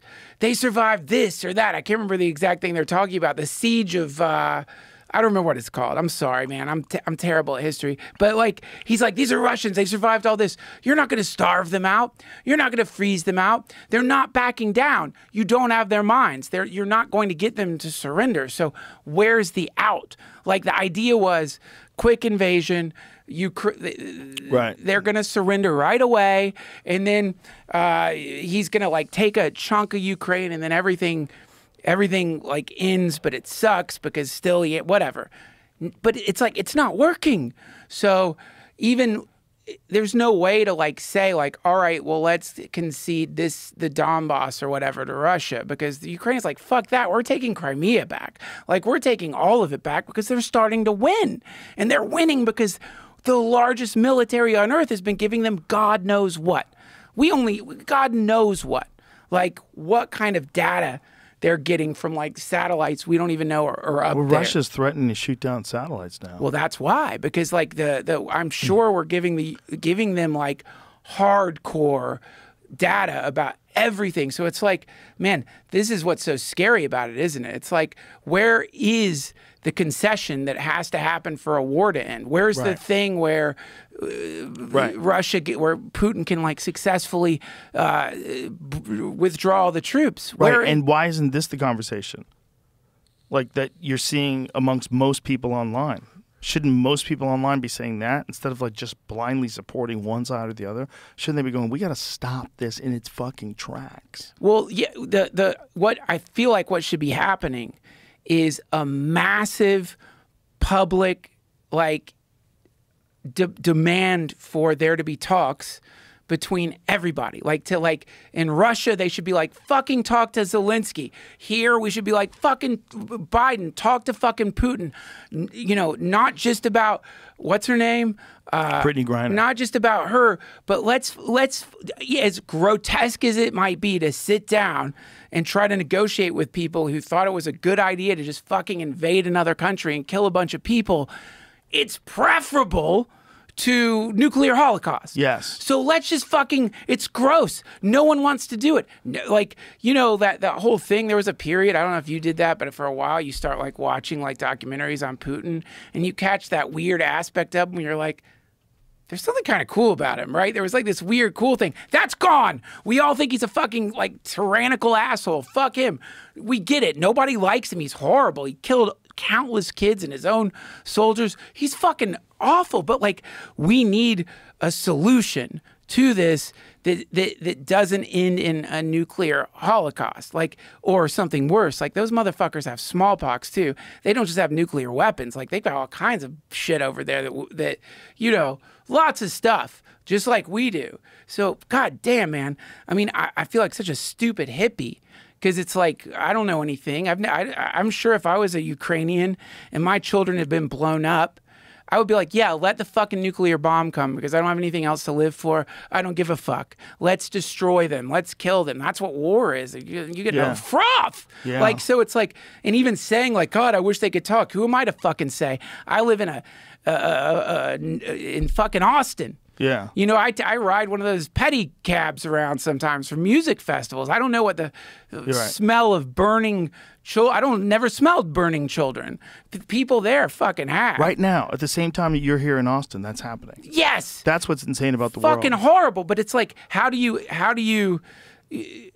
get like logic or like human reasoning to appear in the most illogical, unreasonable thing, which is fucking war? Right. How do you get into how do you summon the spirit of rationality in a place where people for like living had their children's playground blown up? People had to watch. People were at a playground and fucking Russia shot missiles into it. How do you fucking make that work after that? You don't. You don't. And then it's like, okay, well, we're going to stop giving them weapons because we don't want there to be a nuclear holocaust. So it's like, really? You don't want to push back against this massive empire that just decided to encroach upon another country? You think they're going to stop? Are they going to stop? I don't know the solution, man. What's the fucking solution? You know, it's like we need our presidents to have that thing the chess dude had up his ass. You know, something that's vibrating, like from vibrating. aliens. Yeah, from they give us all the data. Like Now, the most hopeful version for me of this alien thing is that they're monitoring all this. And they realize there's a point in civilization, just like there's a point in the evolution of anything that's competitive, right? It's like they're trying to like succeed and squash out all the things that are against them. And if they have the capability of literally destroying thousands of people, and they do it on a regular basis. Yeah. So thousands of people is pretty normal, right? Thousands of people in Ukraine is thousands of people are dead, right? Yeah. How many people have been killed by drones, all told? It's got to be 1,000, right? How many way people over that. Let's take a guess. How many people do you think have been ever killed by drones in warfare? Oh my God. What do you think it is? It's got to be like, it's got to be over 100,000 people, right? I'm going to guess, I'm going to guess like 80,000 people. How many people have been killed by drones ever? I'm just guessing. I have no idea what it would be. What is it? Hold on. I'm trying to find the answer. It's mixing a bunch of stuff together at once. Oh, you want to read it? I said, oh shit. Well, no, I'm just on Google. The one I said was like military. How many people has the U.S. military killed in general? It didn't say by drone. Oh, but I Googled drones. Well, how about just number of deaths by drone per year? I got counting drone death strikes. There's no number. They haven't bothered. This says the estimates are incomplete. They're like, whatever.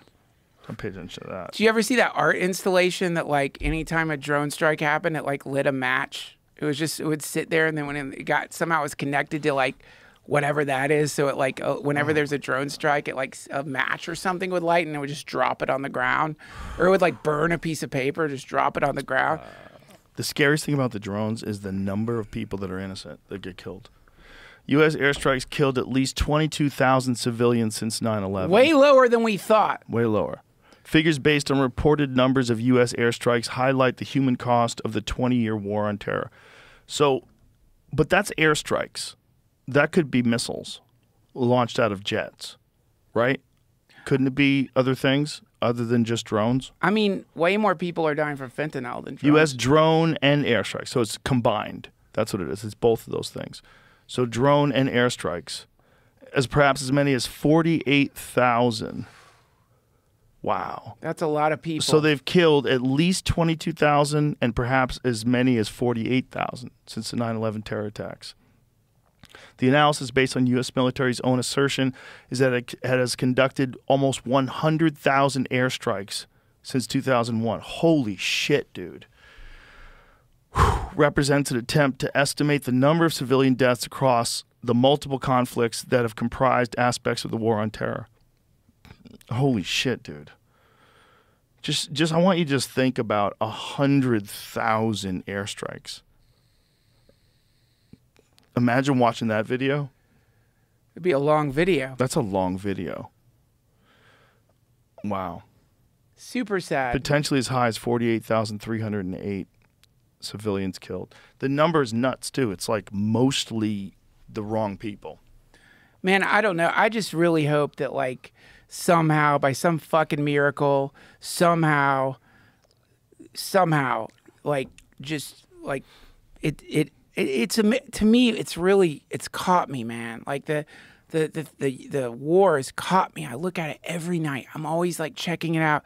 Because, you know, I got kids now. It's terrifying for everybody, for loved ones, for society as we know it. It's terrifying for everything about life. And it's like, what's really, I think, the most, like, the thing that freaks me out the most is, like, truly, all that has to happen is one dude has to go, you know what, I fucked up. You're gonna kill me or I'm gonna get arrested. I fucked up, and just bring all the troops out, and it's done. Like, that's it. That's the thing that's like so. I don't think it's that easy, man. You don't think Putin? You don't think checks and balances in place? Putin, I think, could just be like, I fucked up. Yeah, I don't think he's ever going to say that. I don't think he can say that when you want to be running a strong country like Russia. I literally don't think that's like in the way they ever communicate. Well, I know, unfortunately, but it's weird, right? Like, yeah, it is weird, but it's almost like you're asking him to just blow guys on TV. Like, it's not going to happen. You know, it's like he's such an old school leader in the weirdest sense of like appealing to that one alpha that runs the tribe. He's so old school in that regard. It's like a figure of history, right? The man that controls this entire country. That's like a common figure in history, and that's what he is now. And we just forget that that's how humans are kind of hardwired. And I mean, obviously, again, not an anthropologist, but I would assume that has something to do with the way we developed in tribes. And we can't get away from it with that guy. We can't get away from it with the Trump lovers, with everything. Everybody wants some person that's our solution to all these things. Carrie Lake's going to take us home.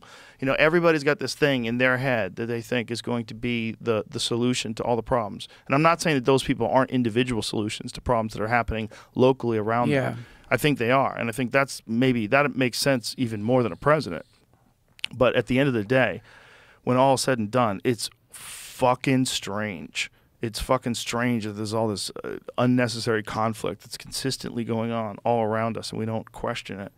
We don't go like, what kind of nonsense world do we live in? And we don't have much time, kids. We should be a lot nicer to each other. It's not that hard. Right. Yeah, man. I mean, it all goes back to that. It's like, all right, well, get off. I'm talking to myself here. This is, by the way, here's my shitty spiritual advice. This is what I've discovered. I'm telling you, man, it's changed my life. Anytime, instead of the old days when I'd blither and blather and ear beat people with some spiritual fucking advice for their lives, anytime I'm about to do that, I don't, and I apply it to myself. So it's like if I'm about to like suggest to someone that maybe exercise is going to make them feel better, I exercise. Or if I'm you know what, maybe you should meditate. That's when I meditate. Instead of saying it, I just start applying it to myself. Holy shit, man. It's really fucking good advice for me. Yeah, you're taking your own advice. For me. Luckily. Not for anyone, because it's easier to get someone else to exercise than to get you to exercise and meditate. So it's like what I'm doing right now, and I'm not recommending this for anybody else, is I'm just trying to calm the fuck down. Just calm down. Stop getting so fucking frustrated. Stop being like wobbly or like unstable. Try to maintain stability in an honest way around my family and friends for as much as I can. That's why I quit drinking. And it's working wonders. It's working wonders. So it's like, you know, with this stuff, it's so frustrating because it's like, what the fuck are we going to do? What?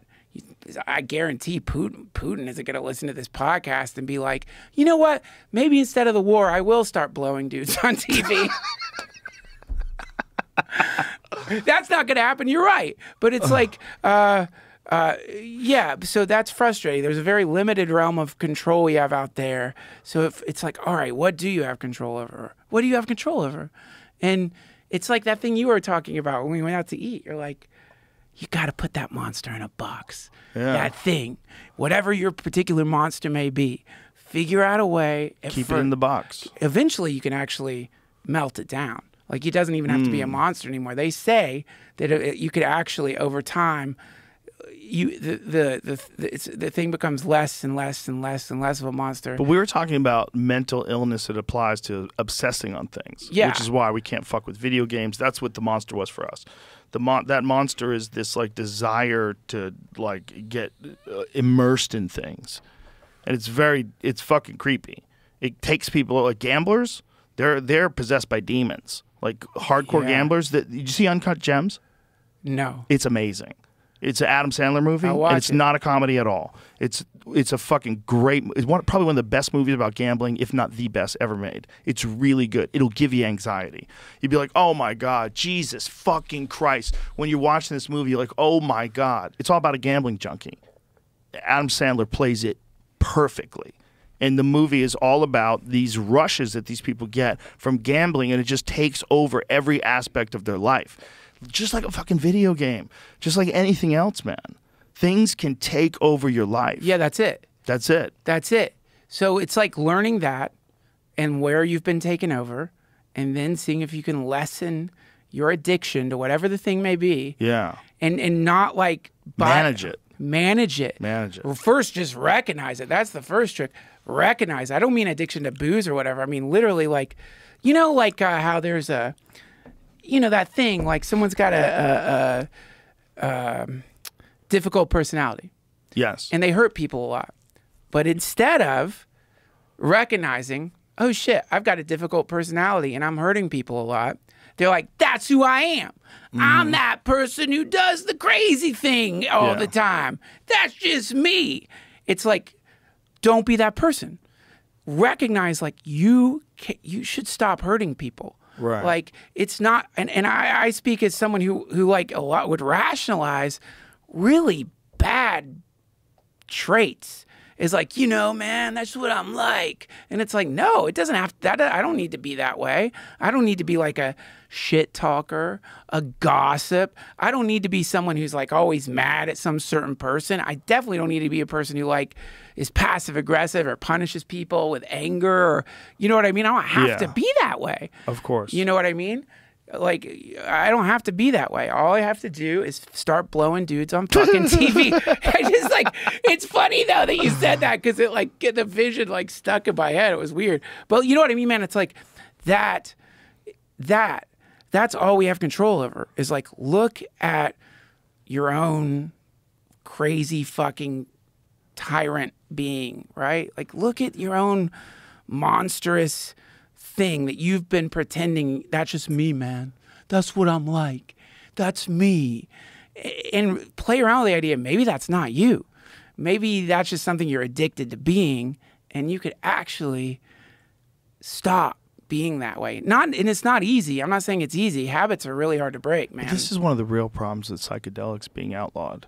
Right. Is that people aren't allowed to have these sort of transcendent moments in those psychedelic experiences. Because some people truly can't handle it. Some people, it's not for them. That's absolutely true. I agree. But for a lot of people, it is. And you can't say it doesn't benefit a lot of people when I know so many fucking people who've benefited from it, including me.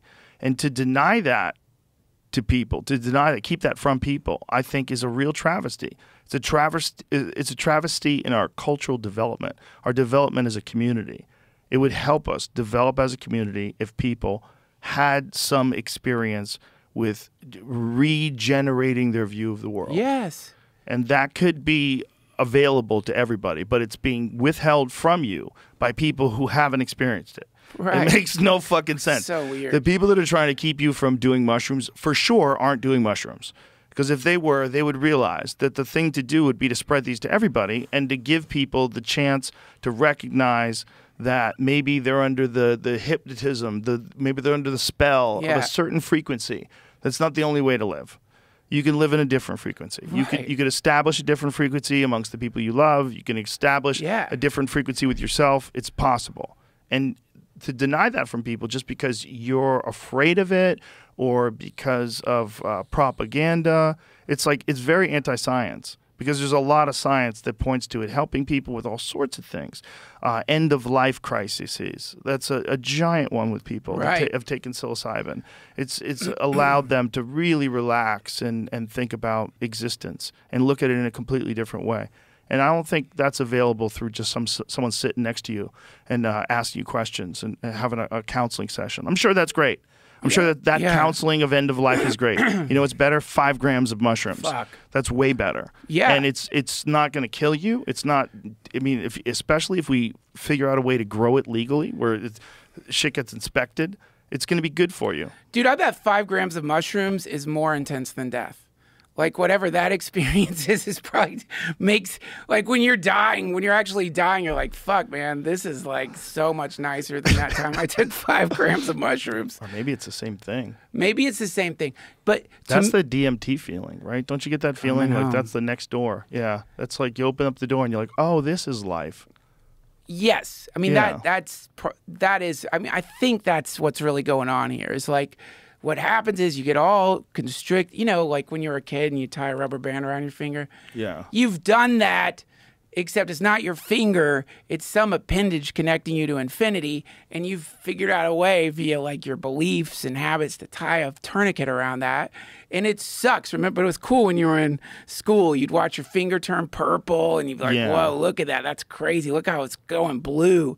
It's like when you see a significant asshole, that's really what you're looking at. You're just looking at someone who's really tight in the fucking tourniquet between them and infinity, to the point where they're just, like, filling up with their own ego and, like, the shit of this world. They get really puffed and mean and cruel and defensive and scared. Because why wouldn't you be scared? You think you're a balloon. What's more vulnerable than a fucking balloon? You know, your balloon looks like your body. But really, it's just a balloon. It's like a balloon that's definitely going to run out of air eventually. But luckily, you're more than the balloon. But if you think you're just the fucking balloon, you're going to freak the fuck out. Like, anyway, there might be a way to, psychedelics, meditation, whatever the fuck it is, to sort of realize, oh, no, I'm much more than this little thing that is currently parading around with my name. Much more than that. And then you really calm down. Like, that's when you're really going to calm down, because it's not quite the same anymore. And then when you just that little bit of calming down, it's going to make other people around you calm down. I'm telling you, man, the conversation doesn't have to be around politics. It should be eventually around politics, because that's what shapes laws and everything like that. But it needs to start with this fundamental truth, which is humans can suffer less. You, as an individual, don't have to suffer as much as you're suffering. There's ways for you to reduce your suffering in a real way that don't involve fentanyl, doesn't involve opioids, doesn't involve the nitrous hit of power or winning at gambling. There's an actual way that you can, like, well, you know, one of the words for enlightenment in Buddhism translates to extinguish. Blow out the candle. So it's like permanently blow out the candle of your suffering. There's a way to do it. You can actually do it in this life. That's exciting to me, because it's not just a LARP. It's not LARPing. Like all the mystics of the world and whatever religion they're in, they're not LARPing. They're not playing a role-playing game. They're actually, like, many people have figured out a way not to suffer as much. And that's exciting to me, man. That's fucking cool. We as human beings can do that. That transcends culture. It transcends countries. It transcends language. It's, you know what I mean? It's like the way fish can swim. We can reduce suffering in our own lives. I mean, it's harder for animals can't do that. You know what I mean? A squirrel's gonna fucking squirrel. But a squirrel's gonna fucking squirrel. Yeah, man. Yeah. A squirrel's gonna squirrel. But a human can, like, doesn't have to act like a squirrel. You know, some humans act like squirrels. They're always hiding their fucking nuts, or like, they're running, they're fucking scared. You don't have to be like that. Right. That's exciting to me, and that definitely has nothing to do with politics. It's something that connects all of us. Like, the most profound asshole you've ever met in your life is suffering. You could be certain of that. Certain that they are in hell. They're in fucking hell. Yeah. So I don't know. That's why they're assholes. That's why they're assholes. Yeah, when people are having a great time and life is beautiful, you want everyone around you to feel good. It's the suffering. And then the pattern that you were talking about earlier is really important, that people get addicted to behaving that way because that's the pattern that they know, that they've become accustomed to. That's the roller coaster of life. You know, up and down, up and down, and up and down, and and drinking and driving and gambling your fortune away. It's all distractions. It's all of it. It's all just the great distraction. Dude, I watched you become increasingly stable. It's the wildest thing to watch. Like, I watched you go through like a weird, I don't know what, but I just watched you go through all these. Not that when we met, you're already pretty like calm and cool, but not quite as calm and cool as you are now. Like, you started like, it was weird watching it happen. Like, you found a way. I still get upset sometimes, unfortunately. Me too. That I always feel bad after I got upset. But I'm way more calm and way more rational about who I am now than I used to be. Yeah, it's great, and it radiates out. That's the thing. It's like, you know, it radiates out. That's the main thing. It's contagious. It's like it's the one antivirus that we actually have. Isn't that, you know, like being nice, yeah, and having a bunch of people around you that feel good, everyone having a good time. Yeah. That's what real community is supposed to be about, right? All of us together, everybody. Yeah. That's what it's supposed to be about. That was the dream. That was the idea. But I think for everybody, it's like, and you too, like we all do work on ourselves, right? So as you're getting older and experiences you have that are negative, you learn from them, and positive, you enforce those, and you learn to get better at being you, you know? Yeah. And the thing about podcasts is you're forced to be you in front of the fucking world. Oh, God. And you're on marijuana. Oh, marijuana.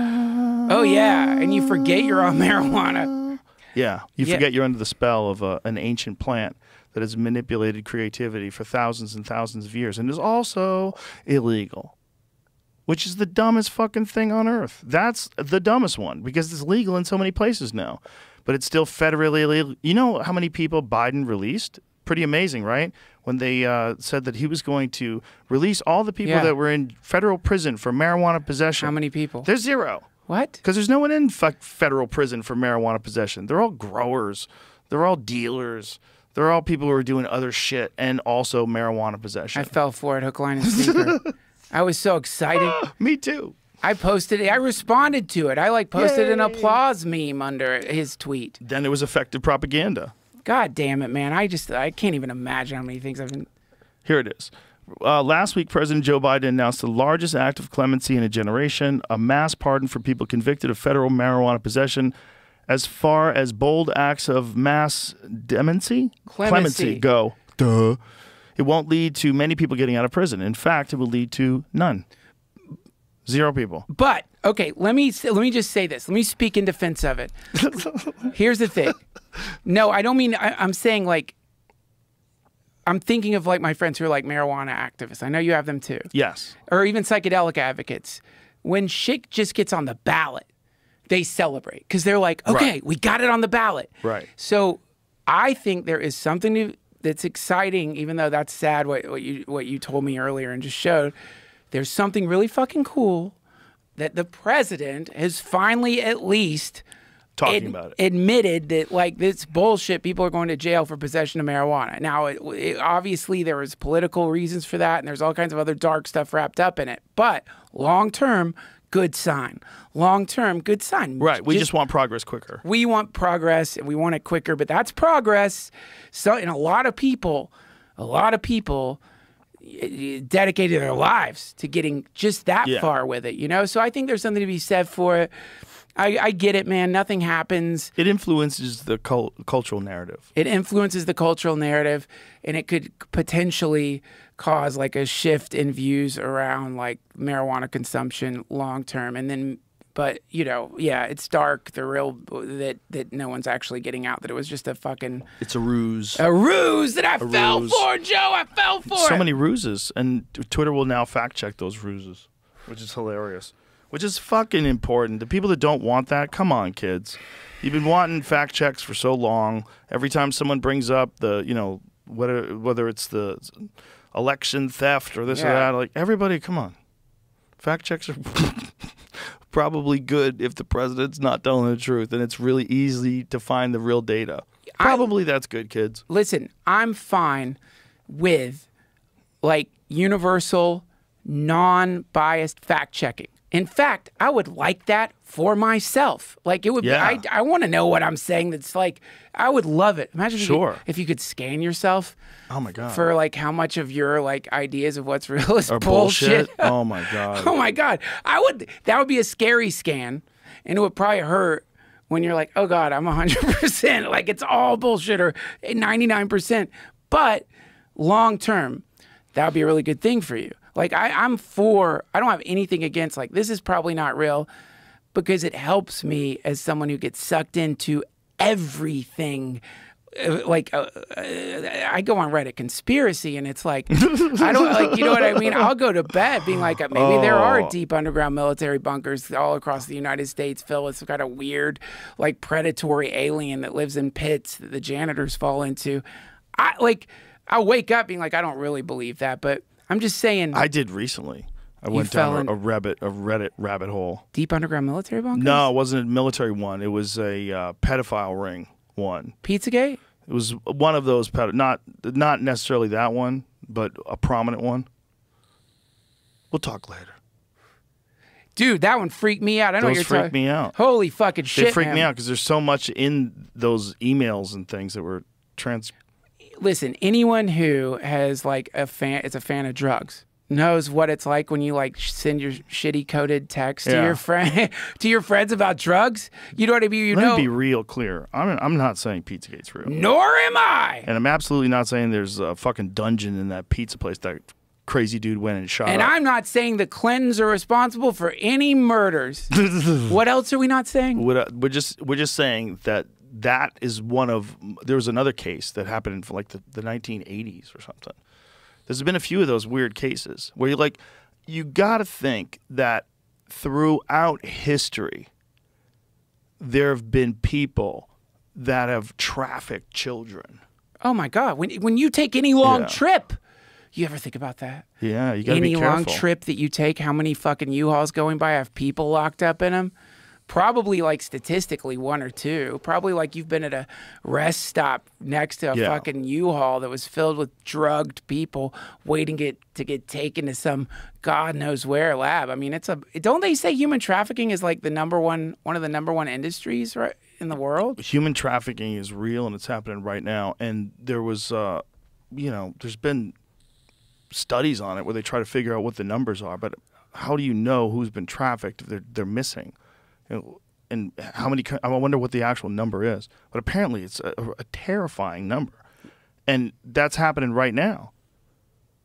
Like people are snatching people. There's more slaves today than there were when slavery was legal. That's not true. Yes, there's more slaves in the world today than there were when slavery was legal in America. Obviously, there's more people. Fucking creepy. Obviously, there's more people. But this idea that slavery went away when they abolished slavery in 1865, that's not really true. It's only true here. Jesus fucking Christ, Joe. Yeah. Man, I got like 10 more minutes. I got to go do Halloween with my kids. I don't want to end on human trafficking. But it's kind of a part of what we're talking about. Like that someone could be that it could be possibly in their fucking wheelhouse to do that to another person. Right. There's people that are that predatory out there. That are that fucked up. That there's levels to fucked up, just like there's levels to everything. Look, man, I mean, oh God, it's just especially people like us. Look, I've said it before on this podcast. I'm quoting Jack Kornfield here. Tend to the part of the garden you can touch. Yeah. That's what you can do. Like whatever. That's the most effective thing you can do. That's it. As far as like the other stuff goes, it's like if you can help, if you're a human trafficker right now listening to this, driving your fucking U-Haul across the country filled with freight that you're going to stop, pull over, let him out. Just stop. Obviously no one's going to do that, but most people it's like you're not having to deal with that. You're really just having to deal with the fact that when you wake up in a bad mood, you think it makes sense for the rest of the day to be a dick to other people just because you feel like you're in a bad mood. Yeah. You don't have to do that. It sounds so dumb, so obvious, but really that is kind of I heard the Dalai Lama say it. This is what he said. If you can help, help. If you can't help, don't hurt. That's the EMC squared of it all. It's like, that's it. That's what it all boils down to. Look, maybe you're not in a position right now where you can help anybody, but for sure, you don't have to say the shitty thing you're about to say to somebody because you're mad. Right. That you could stop. Like, you could stop that. And that's a big deal, man. Like, if you're someone who's been saying mean things to people your whole life, woo. You know, they say I read this thing, in a yogi's life, for a yogi, the greatest moment is when they were going to react with anger and they didn't. That's a huge moment, man. That's a huge moment when you manage to rein in that fucking thing. Just once is a big deal. But, if you keep doing it, that's when you start traveling through the multiverse, because everything around you gets completely different, quick, It's just that one little thing. I speak as someone who's had real anger shit and as do I. Yeah. Yeah. It's a thing, that I constantly struggle with. It's you get upset about things and you have to keep them under control. And it's hard to have a balanced perspective. It's hard when someone cuts you off in traffic to just let it go and not say fuck you. Yeah. It's like he can't even hear you. And you're still like, fuck you, man. That was such a douche move. Yeah. But you're not going to change him. No. That's who he is at this moment, and he's cutting people off on the highway. And you just got to adjust and adapt and don't get into one of those fucking things where people brake check each other and get in front of each other. It's so scary, man. You ever see people doing that on the highway and you're like, oh, my God, what are you doing? Don't fucking do that. It's so Don't sad. do it. It's so scary. You kill a bunch of people. Oh my God! I've seen so many videos of people doing that, swerving into another lane, and then the cars flip onto other cars. Yeah. Fuck, man. Yeah. There was a fucking one in Florida recently where these guys started doing that to each other, and they shot each other. They shot each other's daughters.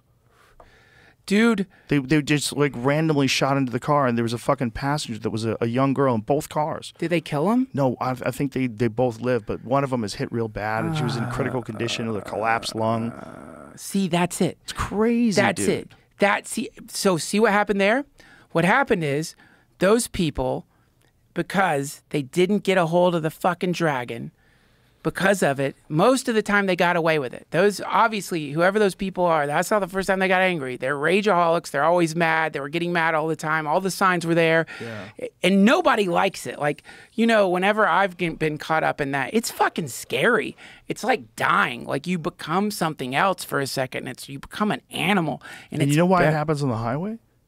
Why? Because people are so ramped up because it's dangerous. Oh, so you're going so fast, you have to have your senses on high. And then any little thing that comes along, you're already at a 7. Right. That's what it is, man. That's what it is. That's what it is. Motherfucker! Yeah, because you're already ramped up. Because even though you're being calm, you're driving, you're on alert.